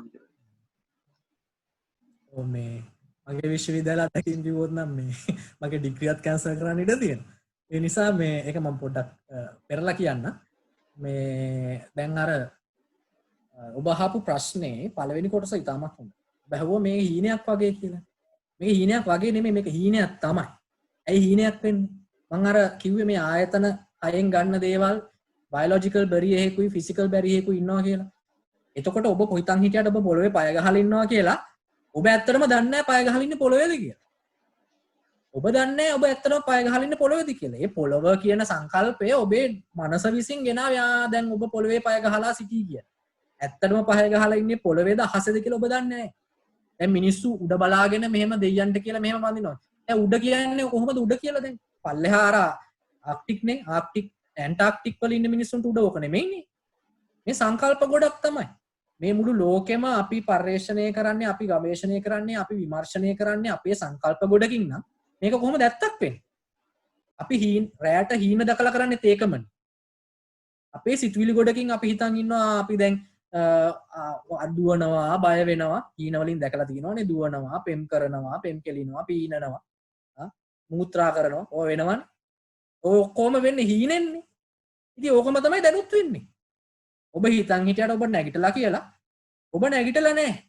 ඒ නිසා තමයි ඔය awakening කියන වචනේ තියෙන්නේ. awakening කියන්නේ ඔබ පරම සත්‍ය තේරුම් ගන්න සත්‍ය අවබෝධ කරගන්න ඕන ඔය හීනේ නැගිටින්න. නැත්තම් ඇත්තටම ඔබ ඉන්නේ හීනයක් තුල. ඇස කන නාසය කියන බුදුහාමුදුර ලෝකය කියලා පැනෙව්වේ ඒකනේ. ඉස් මුදුනේ සිට දෙපතුල දක්වා. ඒ තුල තමයි ලෝකය කියන්නේ. ඒක හරියට හරි. අපි හැමතිස්සෙම මේ ලෝකය කියලා අපි ටච් කරන හැමදේම මෙන්න මේ ඔබ දන්නවනේ ඔබ දැන් මම ගිහිල්ලා තියෙනවා මේ සිංගප්පූර් වල යුනිවර්සල් ස්ටුඩියෝ එකේ තියෙනවා අර 3D නෙමෙයි ND මම 7D වගේ මේ මූවිස්. ඒ 7D වගේ මූවිස් වල මේ රස්නේ වෙලාවට මෙහෙන් රස්න හුමාලයක් පිට කරනවා. ඊළඟට සීතල වෙලාවට සීතල හුමාලයක් පිට කරනවා. ඊළඟට ඔය මකුලෝ යනවා වගේ කියනකොට රට කකුල ගාව මෙහෙම බ්‍රෂ් එකක් වදන මිනිස්සු හූතිය. ඊළඟට රෝලර් කෝස්ටර්ස් තියෙනවා. ඔය බ්‍රිස්බේන් වල තියෙනවා virtual roller coasters. අර S2කට දාලා මේ කිසිම දෙයක් නැහැ මේ පුටුවක් උඩ ඉන්නේ. නමුත් ඒ පුටුව එහෙට මෙහෙට කරනවා මිනිස්සු හිතන්නේ රෝලර් කෝස්ටර් එකක් කියලා. ඈ ගහන. ඉතින් දැන් ඔය දෙයම තමයි අපිටත් වෙලා තියෙන්නේ. ඔබේ ඇස් වල ග්‍රහණය කරගන්න ඔබත් නිකන් හරියට virtual world එකක ඉන්නේ. ඔබ ඇත්ත දැකලා නැහැ. ඒ නිසා මේක හීනයක්. එහෙනම් දැන් කොහොමද හීනයකින් සතුටින් ඉන්නේ? ඉතින් හීනයක් නම් කොච්චර හොඳට සතුටින් ඉන්න පුළුවන්. ඇයි සතුටින් ඉන්න බැරි? ඇත්තටම මං අහන්නේ ඇයි හීනෙක අඬන්නේ කියලා. දැන් ඔබ රෑ හීනෙන් දකිනවා ඔබේ අම්මා මිය ගිහිල්ලා. ඔබ හොඳටම හීනෙන් අඬනවා. ඔබ නැගිට්ටට පස්සේ දැන් කඳුළු පෙරාගෙන නැගිටිනවා. අම්මා ඇවිල්ලා මේ පුතේ තේක කියනවා. දැන් මොකද? අම්මා ඉන්නවනේ. ඔබ හීනෙන් බොරුවටනේ අඬලා තියෙන්නේ. ඉතින් හීනෙන් බය වෙන ඒවට මොකද? අපි ඇත්තටම බය වෙන්න ඕනේ. ඒ නිසා මේ ලෝක හීනයක් කියලා තේරුම් ගත්ත මිනිහෙක්ට ඉතිරි වෙන්නේ මේකේ විඳීමක්ම විතරයි. මේකේ ෆන් එකම විතරයි ඉතිරි වෙන්නේ. ඇයි දුකටපත් වෙන්නේ? බය නැතුව ජීවිතේට මුහුණ දෙන්න. ඇයි දුකටපත් වෙන්නේ? අන්න ඒකයි බුද්ධ දර්ශනය. අන්න එහෙමයි සතුටින් ජීවත් වෙන්නේ. ඒක තේරුම් ගත්තට පස්සේ තේරුම් ගත්ත මිනිහෙක් මොකටද මං අහනවා ඇයි අඬන්නේ කියලා. අඬන්න හේතුවක් නැහැනේ. මං හිතනවා ඒක පැහැදිලි වෙයි කියලා. මගේ විශ්වවිද්‍යාල ජීවිතේ නම් ඇත්තටම වැඩක් නැහැ. ඔයගලන්ට කිසි තේරුමක් නැහැ. මේ ඉතින් මං ඒ කාලේ මෝඩෙක්. ඒ කාලේ කරපු ගොන් වැඩ ඉතින් තේරුමක් නැහැ කතා කරලා. නමුත් ඉතින් මං මගේ ජීවිතේ වින්දා කියන එක නම් මම හොඳටම දන්නවා. ඔය ලෙක්චර්ස් වලට ගොඩාක් ඉතින් මම ගියේ නැහැ. මම ඔය වෙන අය තමයි මට ඔය මාක් කරේ 80 ගන්න. එහෙම කරා. ඉතින් මං අන්තිමට ස්පෙෂල් සිලෙක්ට් වුණාට පස්සේ ඒ ලෙක්චරර්ස්ලා විහිළුවට වගේ ඇහුවා මේ ජීවිතේට ලෙක්චර් හෝල්ස් වල දැකපු නැති අයත් මේ අපි මෙතන මේ ස්පෙෂල් සිලෙක්ට් වෙලා ඉන්නවා කියලා. ඉතින් මේ ඒ වුණාට ජීවිතේ එහෙම ගලා ගියා. ප්‍රශ්නයක් වුණේ නැහැ. ඔයගොල්ලොත් මම කියන්නේ හොඳට ජීවිතේ අත්විඳින්න. ඔය ගමන නතර කරන්න එපා. ඔය ගමන තුලම තමයි ඔයගොල්ලන්ට මේ සත්‍ය තේරුම් ගන්න මේක තියෙන්නේ. ඔබට බුදුරු බණ කියන්නේ ගමන කරොත් ඔය ගමන නතර කරන්න එපා. ආශ්වාදයේ ආදීනවේ නිස්සරණ. ආශ්වාදයේ විඳින එක නවත්තපු කෙනෙක්ට කවදාවත් ආදීනව දකින්න හම්බ වෙන්නේ නැහැ. ඒ නිසා ආශ්වාදයේ පස්සේ යන්න කියලායි මම කියන්නේ. අපි ගාවට එනවා මේ සතියකට කලිනුත් ආවා තරුණියෝ දෙන්නේ. ඒ දෙන්නම අයිස් කියන මද්‍රව්‍යයට ඇබ්බැහි වෙච්ච දෙන්න. ඉතින් මේ මගෙන් අහනකද මං ගැලවෙන්න කිව්වයි කියලා ගැලවෙයි. එහෙම ගැලවෙන්නේ. අපි ගාවට ඇවිල්ලා අරක්කු වලින් ගැලවෙන්න කිව්වයි කියලා මං එයාට උපදේශක් දෙන්නේ නැහැ. මම ඒකට කෙලින්ම කියනවා මම උපදේශ දෙන්නේ නැහැ. මං ඒ වගේ මෝඩ කෙනෙක් නෙමෙයි. මම දන්නවා මම කිව්වයි කියලා ඔයගොල්ලෝ නවත්තන්නේ නැහැ. ඕනනම් දවස් දෙකක් නවත්තයි ආයිත් පටන් ගන්න. යමෙක් යම්කිසි මත්ද්‍රව්‍යයක් හරි යම්කිසි දෙයක් හරි කරන්නේ ඔහුට ඊට වඩා ඉහළ දෙයක් නැති නිසා. ඒ කියන්නේ ඔයගොල්ලෝ දන්නවනේ ඔය ගල් ඔය කියන පහළ බ්‍රෑන්ඩ් පාවිච්චි කරන්නේ ඒගොල්ලන්ට බ්ලූ ලේබල් බ්ලැක් ලේබල් ගන්න සල්ලි නැති නිසානේ. ඒ වගේම මේ ධර්මයේ කියන මහ ඖෂධය ඒ ඖෂධය පානය නොකරපු නිසා තමයි ඔබ ඔය තියෙන භෞතික දේවල් වලට මේ එකතු වෙලා ඔය පිළිබඳ වින්දනය ලබන්නේ. ඉතින් ඔය වින්දනයෙන් ඔබ ගැලවෙන්න ඕන නම් උතනින් බලෙන් ගැලවිලා සිල් රැකලා වැඩක් නැහැ.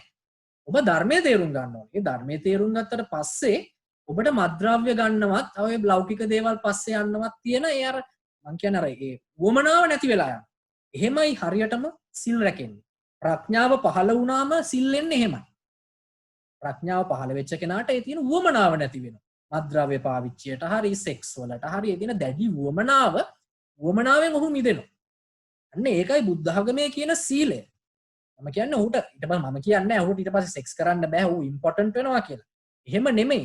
ඔහුට ඒකේ තියෙන 10 ආපය නැති වෙලා යනවා. ප්‍රඥාවෙන් සීලය ගොඩනගා ගත්තා මේකයි. ප්‍රඥා සීල සමාධි බුද්ධ මාර්ගය ඒකයි. ඊට පස්සේ ඔහුගේ හිත සමාධියටපත් වෙනවා. ඒ සමාධිය කියන්නේ මේ එක තැනක හිත රඳවා පවතින ආනාපානසතියක් නෙමෙයි. ඒක ආනන්තරික සමාධිය. පවතින තැන සමාධියක්. ප්‍රඥා සීල සමාධි වඩපු කෙනා නිවන් දකිනවා. සීල සමාධි ප්‍රඥා වඩන්න හිතන අය කොහේ යනවද කියලා මම නම් දන්නේ. දැනට අපි අපිට ලැබුණු ප්‍රශ්න වල ඔබ වහන්සේට යොමු කරා. මම හිතනවා ඒ තුලින් අපිත් එක්ක වැඩසටහනට එකතු වුණු ඔබේ ප්‍රශ්න වලට අපේ ගෞරවනීය ස්වාමීන් වහන්සේගේ පිළිතුරු ඔබේ ජීවිතයට ශක්තියක් වෙන්නේ නැති ඔබේ ජීවිතයට එකතු කරගන්න නැති කියලා අපි විශ්වාස කරනවා. අපේ හාමුදුරනේ මම හිතුවා මේ වැඩසටහනත් එක්ක එකතු වුණු අපේ ස්වාමීන් වහන්සේගෙන් ඇසිය යුතුයි කියලා අපට නම කියන්නේ අපිව දැනුවත් නොකළ යම් කෙනෙක් වෙන අපි විවෘත ආරාධනාවක් කරන්න තමගේ මයික්‍රොෆෝන් එක ඔන් කරලා අපේ ගෞරවනීය ස්වාමීන් වහන්සේගෙන් ප්‍රශ්නය යොමු කරන විදිහට අපි විනාඩියක් කාලයක් ලබා දෙමු. එහෙම කෙනෙක් ඉන්නවා නම් ගෞරවනීය ස්වාමීන් වහන්සේට ප්‍රශ්නය යොමු කරන විදිහට අපි විවෘත ආරාධනාවක් කරමු. අවසරයි ස්වාමීන් වහන්සේ, මට ප්‍රශ්නයක් තියෙනවා කලින් යොමු කරපු ප්‍රශ්නයකට සමාන දෙයක්. එක මම හිතන්නේ මේ සාකච්ඡාවට සම්බන්ධ වෙච්ච කෙනෙක් ඇහුවා පින්පව් ඒ කියන්නේ අර බොරුවක් කිව්වොත් ඒක පිනක්ද පවක්ද වෙන්නේ කියලා කොහොමද තීරණය වෙන්නේ කියලා. මට ඒකට සම්බන්ධ ප්‍රශ්නයක් තියෙනවා. අපි චේතනාව මත නෙවෙයිද යමක් පිනක්ද පවක්ද වෙන්නේ කියලා තීරණය වෙන්නේ. උදාහරණයක් හැටියට ගත්තොත් අපි හිතමු සොල්දාදුවෙක් රටේ මිනිස්සු බේරගන්න එක පිණිස යුද්ධයකට යනවා නම් ඒක පවක් වෙනවද? ඒත් එක්කම අහන්න කැමති ඒ පින් වලට සම්බන්ධ ප්‍රශ්නයක්. අපි දැන් හිතනවා නම් තමන්ගේ චේතනාව මත තමයි හරි තමන්ගේ ක්‍රියාව මත යම් දෙයක් හොඳද නරකද වෙනවද කියලා.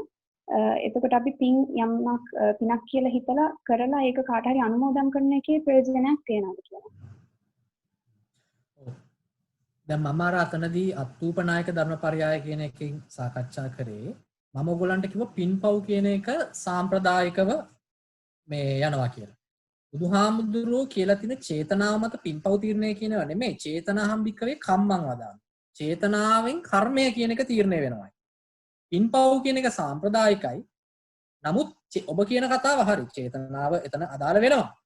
දැන් ඔය කාරණාවට ගියොත් මේ සාකච්ඡාව මට මේ පොඩි කාලය තුල ඉවර කරගන්න බැරි වෙනවා. ගොඩාක් යනවා. අනිත් කාරණාව තමයි ඔය දැන් මම අර මුලින්ම කිව්වේ මට යමක් කියන්න පුළුවන්. ඒ කිව්වට මං කොහොමද ඔබට ඒක ඔප්පු කරලා පෙන්නන්නේ? මෙන්න මේක විදිහටයි ඔක සිද්ධ වෙන්නේ. මම කියන්නේ කර්ම විශ්ය බොරු කියන එක මේ කර්ම විශ්ය හරියට හරි. ඒ කර්ම විශ්ය ඔබට හරියට හරි එක තේරෙන්නේ විපස්සනාව වඩලා හිත විපස්සනාව තුල කිඳා බහිනකොට ඒ සියල්ලම දැනෙන්න පටන් ගන්නවා. ඉතින් මම දැන් මේ කියවපුවම දැන් ඔයගොල්ලන්ට බයිලා වගේ වෙනවා. මම කැමති නෑ මේ වගේ තැනකට ගෙනියන්න. මේ වගේ ෆෝරම් එකක ඒක කතා කරලා වැඩක් නෑ. අනිත් එක දැන් ඔය හරිම සංවේදී කාරණාවක්. දැන් මම ඔබට කිව්වේ නැහනේ මේ සත්‍යෙක් මරුවා කියලා එයාව අපාය යනවා කියලා. එහෙම කවදාවත් වෙන්නේ නැහැ. එහෙම එකක් බුදුහාමුදුරුවෝ කියන්නේ නැහැ. ඒක මහා දැන් ඔය චුල්ලකාම විභංග සූත්‍රය, මහා කාම විභංග සූත්‍රය ඔය සූත්‍ර දෙකෙන් එකක පැහැදිලිවම සඳහන් වෙනවා. බුදු කෙනෙක් දැන් ජෛන මහාවීර කියනවා ඇත්තටම පව් කරොත් අනිවාර්යෙන් අපාය යනවා කියලා. ඒ කියන්නේ මේ වැරදි වැඩ කරන හැමෝම අපාය යනවා. හොඳ වැඩ කරන හැමෝම දිව්‍ය ලෝක යනවා කියලා කියනවා. බුදුහාමුදුරන් ඔය ප්‍රශ්නේ අහපුවම බුදුහාමුදුරුවෝ කියනවා මහණෙනි මට එහෙම කියන්න බෑ. මම මගේ මහා ප්‍රඥාවෙන් දකිනවා මේ පව් කරපු අය දිව්‍ය ලෝකේ ඉන්නවා. ඊළඟට පින් කරපු අය අපායේ ඉන්නවා. ඊළඟට දිව්‍ය පින් කරපු අය දිව්‍ය ලෝකෙත් ඉන්නවා, පව් කරපු අපාය ඉන්නවා. මේක මික්ස් එකක්.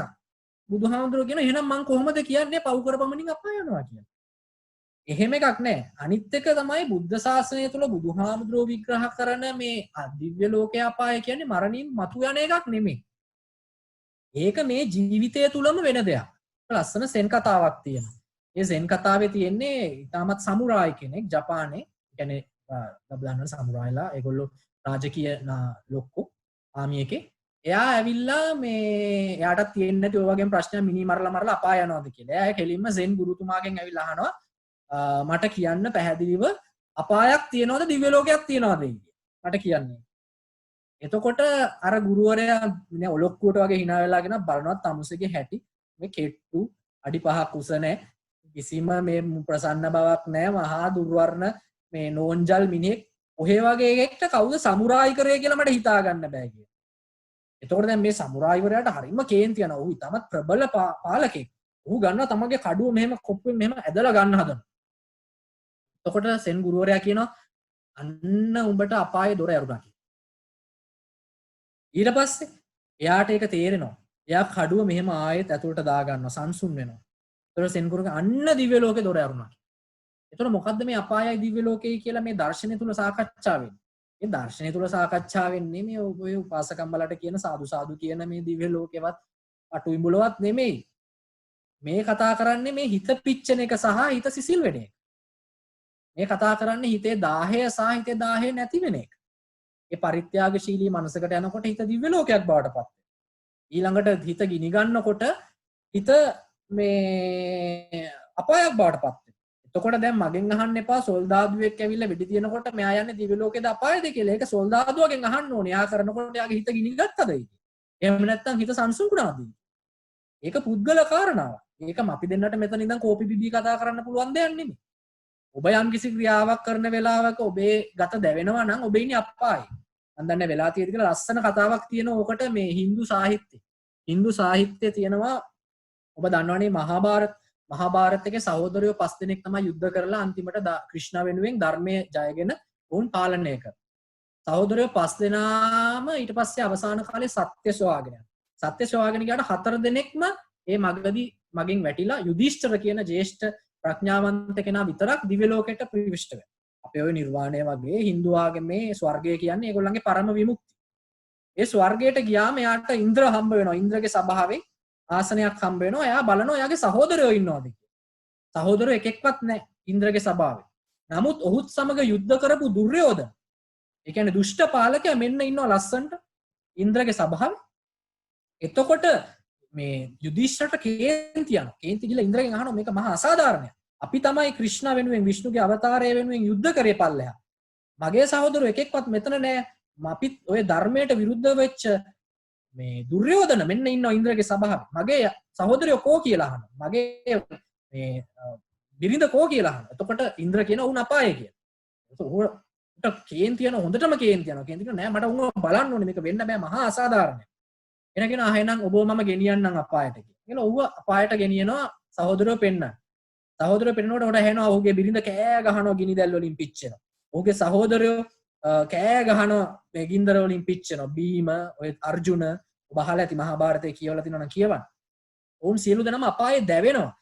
ඔහුට දැන් දරා ගන්න බෑ යුධිෂ්ඨිරට. යුධිෂ්ඨිරත් දැන් පිච්චෙනවා. යුධිෂ්ඨිර කියනවා ඉන්ද්‍රට කියනවා ඉන්ද්‍ර මේක මහා අසාධාරණයි. මේ කොහොමද මෙහෙම වුනේ මේ ධර්මයේ වෙනුවෙන් සේවය කරපු මගේ සහෝදරයෝ මේ අපායේ ඉන්නවා කියලා කෑ ගහනවා.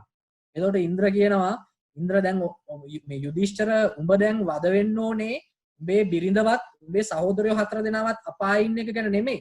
හොඳට කල්පනා කරලා බලපන් දැන් උඹ ඉන්නේ කොහෙද කියලා. කොහෙද එයා දැන් ඉන්නේ? ඔහුත් ඉන්නේ අපායේ. මොකක් නිසාද? දැවෙන නිසා. මේවා මහා දාර්ශනික කතා ළමයි. මේ ඇවිල්ලා කතන්දර තුලින් කියලා තියෙන දාර්ශනික පණිවිඩයක්. ඒ නිසා ඔබ ඔය විමානවත්තු ප්‍රේතවත්තු කියවද්දී ඒවා ලිටරල් මීනින්ග් එකෙන් ගන්න එපා. මේ ඇවිල්ලා ඒ දවස්වල මුනිවරු බුදුවරු කියපු දාර්ශනික කතා. මේවා ඒගොල්ලෝ කෝඩ් ලැන්ග්වේජ් එකකින් කියලා තියෙන්නේ. කෝඩඩ් ලැන්ග්වේජ් එකකින්. ඒ මුනිවරයා හිතිය නිසා ඒ කෝඩ් එක විග්‍රහ කරා. දැන් මම ඔය කියපු කතාවත් ඒ වගේම කෝඩඩ් කතාවක්. එතන කතා කරන්නේ මේ ඇත්ත ඉන්ද්‍රවත් ඇත්ත ස්වර්ගයවත් නෙමෙයි. මිනිස්සෙගේ හිත දැවෙනකොට ස්වර්ගයේ ඉන්න කෙනත් යන්නේ අපායේ කියන කතාව. තේරෙනවද? මේ දාර්ශනික කතා ඔයගොල්ලෝ නතර වෙන්න එපා. සීනි බෝල කතාවල සානවල නතර වෙන්න එපා.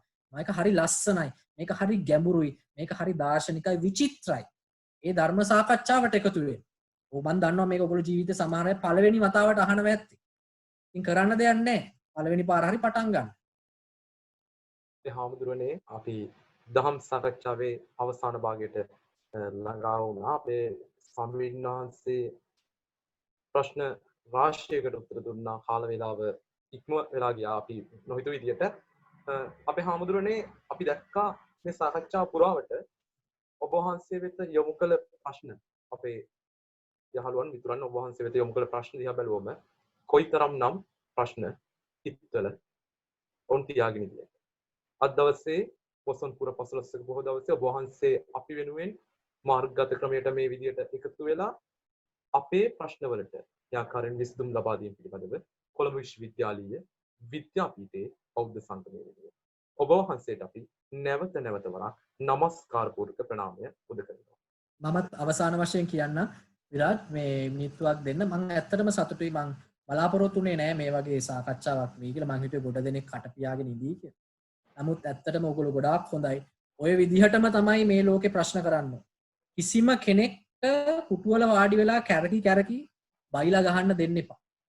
මම ඒ කාලේ මට මතකයි මම නීතිය මම නීතියත් හැදෑරුවානේ. හදාරනකොට මගේ කන්ස්ටිටියුෂනල් ලෝ ප්‍රොෆෙසර්ගෙන් ප්‍රශ්නයක් අහලා මිනිහට කේන්ති ගියා.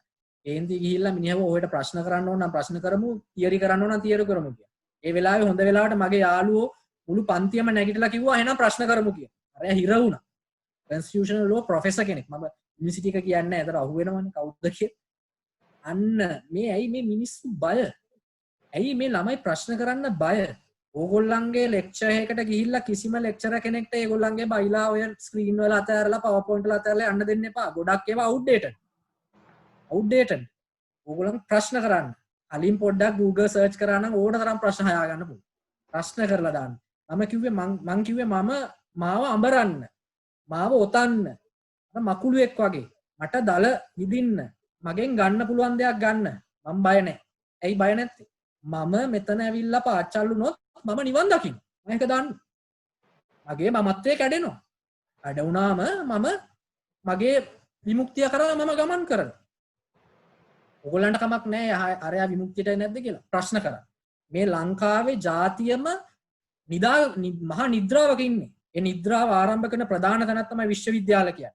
ප්‍රශ්න කරන්න දෙන්නේ. ළමයින්ගේ ප්‍රශ්න වලට ළමයිව සමච්චලයට ලක් කරනවා. එහෙම බලන්න ඉඩ දෙන්න එපා. හොඳටම ප්‍රශ්න කරලා දාන්න. ඔබ ගියොත් ඩෙන්මාර්ක් වගේ දවසක් සුද්දෙක් ඇවිල්ලා අපේ ආරාමේ නැවතලා හිටියා. ඔහු ගුරුවරයෙක්, ඔහු ලෙක්චරර් කෙනෙක්. ඔහු කිව්වා උන්ට සමහර වෙලාවට මාර ડિප්‍රෙෂන්. මොකද ළමයි අහනවා ප්‍රශ්න උන්න බුලී කරනවා. දැන් වෙන අපේ රටවල් වල වගේ තියෙන බුලී කරන්නේ ළමයිනේ. ඔය රැග් කර මෝඩ වැඩ කර ඉන්නවා. එහෙම නෙමෙයි රැග් කරන්න තමන්ගේ ලෙක්චරර්ස්ලා.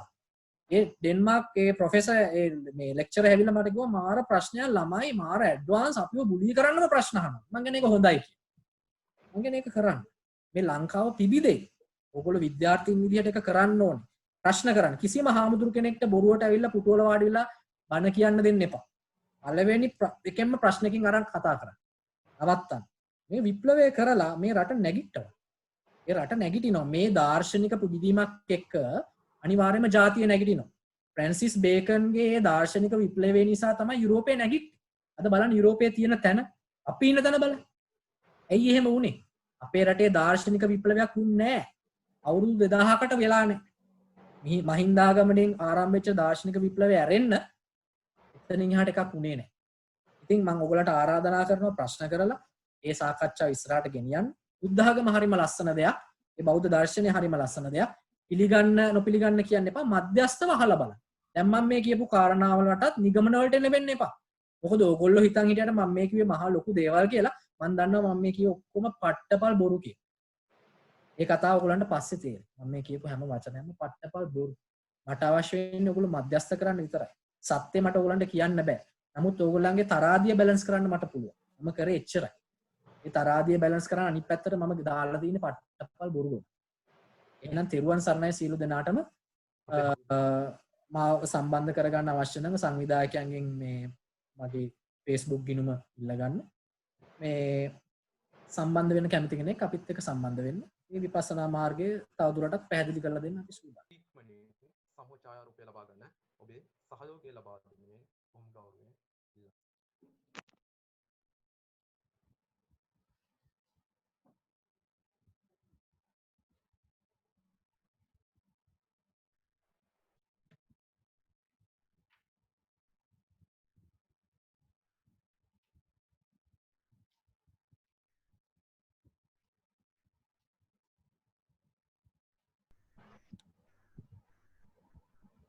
මෙසි සිරිමුරේගමත් ඉන්නවා නේද? ඔබ වහන්සේ කියපු මුල ඉඳන්ම මම අහගෙන හිටියා. මම හිතන්නේ සියල්ලක්ම හරිම ප්‍රයෝජනවත්. තාම හොඳයි. ඔබ වහන්සේ අපිව මේ අපි සම්බන්ධ වෙන්නම් මේ බෞද්ධ අපේ විශ්වවිද්‍යාලයට මම ස්තුතිවන්ත වෙනවා මේ වගේ දෙයක් සංවිධානය කිරීම ගැන බෞද්ධ සංගමයට. ඇත්තටම මේක ඉතාම හොඳ දෙයක්. මේ මිස සිරිමුරේගම ඒ දවස්වල ඉතින් අපි දන්නවා අපි ඉන්න කාලෙත් එතුමිය තමයි ඔක්කොම පරිපාලනය කරේ පසු කාලිනව මුල් කාලේ නෙමෙයි. මට ගොඩක්ම මං දන්නේ ඔබතුමියව අපේ ඔබතුමියගේ පුතා මාගේ පාසලේ. ඉතින් මේ මට වඩා බාලයි. අපි ඒ හඳුනුම්කම තියෙනවා. ඔබ වහන්සේ මේ විශ්වවිද්‍යාලයේ ඉන්නකොට මොන වසරේද හිටියේ? මම 2007 intake එක. 2007. ඔබේ නම ඒ කාලේ මොකක්ද? වෙනකොට 2011 7 8 එතකොට 11 නේ. නම ගිහින. මගේ ගිහි කාලේද? ඔව්. ගිහි කාලේ මගේ නම තිබුණේ සුවින්ස් කියන. වහන්සේට මේ ටෙලිෆෝන් නම්බර එහෙම මට අපිට බෞද්ධ සංගමයෙන් ලබා දෙනවා නම් අපි කැමතියි. ඔව් මගේ නම්බර එක තියෙනවා මේ මහත්මිය මේ සංවිධායක මණ්ඩලයේ ගාව. එතුමිය එතනින් ඊළඟ ගන්න බෞද්ධ සංගමයෙන්. මට සතුටුයි ඔබතුමිය සම්බන්ධ වීම ගැන. අපි තව ඉන්න ගොඩක් අය ඉන්නවා අපේ දෙපාර්තමේන්තුවේ මහාචාර්ය මම දැන් තමයි දකින්නේ මේ මොකද අපේ ප්‍රොෆෙසර් මහානාමී එරන්දි මැඩමුත් ඉන්නවානේ සුලෝජි ස්වාමීන් වහන්සේට මතකද මම ආපුම ඔබතුමියට මම මතකද? එහෙමයි ස්වාමීන් වහන්සේ මට හරි සතුටුයි ඔබ වහන්සේ අද ඉන්න තැන ගැන මට ගොඩාක් සතුටුයි දකින්න ලැබීමත් ලොකු සතුටක්. තාම වැදගත් ඔබ වහන්සේ ඉන්න තැන අපිත් යම් කිසි දවසක වයසට ගියාම අපිත් සම්බන්ධ වෙන්න. මම කියන්නේ ඔබතුමීලාට පුළුවන් නම් අපේ භාවනා මධ්‍යස්ථානයට එන්න. ඒක අහංගම මේ ඉමදුව පැත්තේ තියෙන්නේ මේ හයිවේ එකෙන් එන්නත් ලේසි. හරිම ලස්සන නැවතිලා ඒ සම්බන්ධ වෙලා යන්නත් පුළුවන්. අපිට 150කට විතර දෙන්නත් පුළුවන්. අපි කරනවා එහෙම. අපි කරමු මං කියන්න. ඕනෙලාවක. ඔබ වහන්සේගෙන් එක ප්‍රශ්නයක් අහන්න ඕන. ඔබ වහන්සේ මේ zoology වලට කැමති වුණේ? plant science කැමති වුණේ නැහැ වැඩිය. ඔව් මම zoology වලට කැමති වුණේ. මොකද මට ස්පෙෂල් කරේ නැද්ද? zoology ස්පෙෂල් කරා. wildlife මේජර් කරේ. මට ඇත්තටම තිබුණා මට ඒ කාලේ තිබුණා ඔය මට ඕනේ හැමතිස්සෙම මූව් වෙන අයත් එක්ක තමයි වැඩ කරන්නේ. ගස් හෙල්ලුන් නැතුණාට ගස් තාම බුද්ධියෙන් අහගෙන ඉඳලා ඒකට පරිසරයට රෙස්පොන්ඩ් කරනවා ස්වාමීන් වහන්සේ. ඒක හරි ඒක හරි. ඒ කාලේ තිබුණ මෝඩ අදහස්නේ. සහ මොනනේ වයිල්ඩ්ලයිෆ් කරලා මේ ඒ අර ෆීල්ඩ් විසිට්ස් වල මම හරි කැමති ෆීල්ඩ් එකට. ඉතින් මේ මම කැමති නැහැ ඔය ඇතුලේ ඉන්න මාව හරි අමාරුයි ඇතුලක තියන්න. මේ මම දැන් පස්සේ මං රස්සාවෙන් අයින් වුණාට පස්සේ වුණත් මම ලංකාවේවත් හිටියේ නැහැ. මං හැම රටකම වගේ ඇවිද්දා. මට ඕනේ හැමතිස්සෙම හැම කල්චර් එකක්ම රස විඳින්න. ඒකේ වෙනස්කම් බලන්න. මේ ඔබ වහන්සේට මහාන වෙන්න හිතුනේ මොකක් හේතුවක්? ඔබ වහන්සේ මහාන වෙන්න ඒක තාමත් හොඳ අදහසක්. ඔව් ඒකට ඇත්තටම මේ මට හේතුනේ මගේ ගුරු ස්වාමීන් වහන්සේ පිටගල්ලේ ආනන්ද සිරි ස්වාමීන් වහන්සේ දේශනාව මම ඇහුවා. ඊට පස්සේ මම උන්වහන්සේව පුද්ගලිකව හමු වුණා. හමුණාම මොකද මම ධර්මයේ ගොඩාක් කල් ගවේෂණය කරපු කෙනෙක් එක පුද්ගලිකව. ඒක මගේ ළඟම මිත්‍රයෝ විතරයි දන්නේ. එතකොට මට තේරුණා මෙතන මේ සත්‍ය කියන එක කොහෙද හැංගිලා තියෙන්නේ? මේ කොහොමද අපි මතු කරගන්නේ?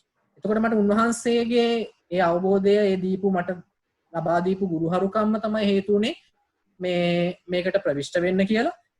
ඒ වගේම ඒ නිසා මම තීරණය කරා මේක තමයි මගේ ජීවිතයේ විය යුත්තේ. මම ගොඩක් සතුටින් ඒක ඊට පස්සේ පිළිගත්තා. ඉතාමත් හොඳයි ඉතාම හොඳයි. අයුබෝවන් වහන්සේට. තෙරුවන් සරණයි. තෙරුවන් සරණයි. බොහොම පිං ස්වාමීන් වහන්සේ අපේ ළමයින්ව අවදි කළාට අද දවසේ. ඉතාමත් සුන්දර ධර්ම සාකච්ඡාවක් මමත් හරිම ආසාවෙන් අහගෙන හිටියා.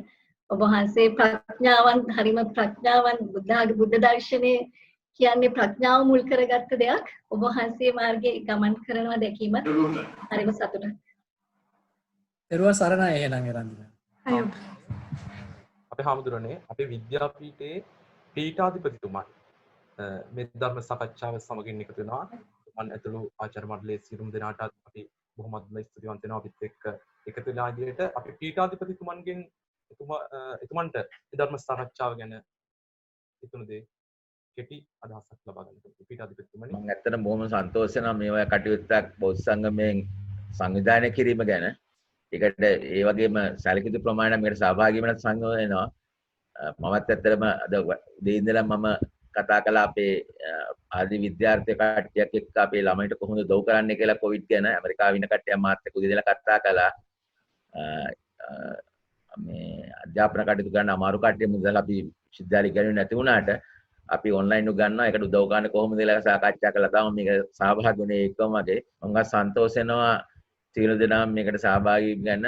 ඒ වගේම වහන්සේ කරපු මේ සාකච්ඡාවේදී දැනගත් හුඟක්ම දෙනවා. මම දැන් අපි දවසක විශ්වවිද්‍යාලයේ ඇතුළට ඇවිල්ලා ළමයි ඔක්කොම එකතු වෙලා සම්බන්ධ වෙලා වැඩ කරමු කියන එක තමයි මම යෝජනා කරන්නේ. අපි ඒ ගැන ඉදිරිය බලාපොරොත්තු වෙන වගේ දෙයක් කරන්න. කොහොමද ඔබ වහන්සේගේ ධර්ම සාකච්ඡාවට. ප්‍රොෆෙසර් මහනාමවත් මම දන්නවා මගේ මම ඒ කාලේ ඉන්නකොට ගුරුවරයෙක් මම ෆස්ට් ඉයර් උගන්නන්න නැති නේද ප්‍රැක්ටිකල් පීඨාධිපතිතුමා කියලා කියලා මම දැනන් හිටියේ නැහැ. ඔබතුමායි දැන් පීඨාධිපතිතුමා කියලා. මේ රවුලක් වань අඳුරන්න බැරුව ඇති මම ඒ දවස්. නෑ නෑ අඳුර ගන්න පුළුවන් සර්. අඳුර ගන්න පුළුවන්. මේ ඊට පස්සේ මම ඇත්තටම ඔබතුමාගේ ආරාධනාව සතුටින් පිළිගන්නවා. ඉස්සෙල්ලා අපි මේ අර වෛරස් එකේ කොවිඩ් කේස් එක මේ වුණාට පස්සේ අපි හමු වෙමු. කතා කරමු. තෙරුවන් සරණයි. ස්තුති පීඨාධිපතිතුමනි අපේ ගෞරවනීය ස්වාමීන් වහන්සේට අපි නැවත වරක් අපේ පාද නමස්කාර පූර්වක ප්‍රණාමය පුද කරනවා. ඒ වගේම ධර්ම සාකච්ඡාව සමගින් එකතු වුණු ඔබ සියලු දෙනාටම අපි අපේ කොළඹ විශ්වවිද්‍යාලයේ විද්‍යාපීඨයේ බෞද්ධ සංගමයෙන් අපේ ප්‍රණාමය පුද කරනවා. ඔබ සියලු දෙනාටම අපත් සමගින් ස්තුතියි.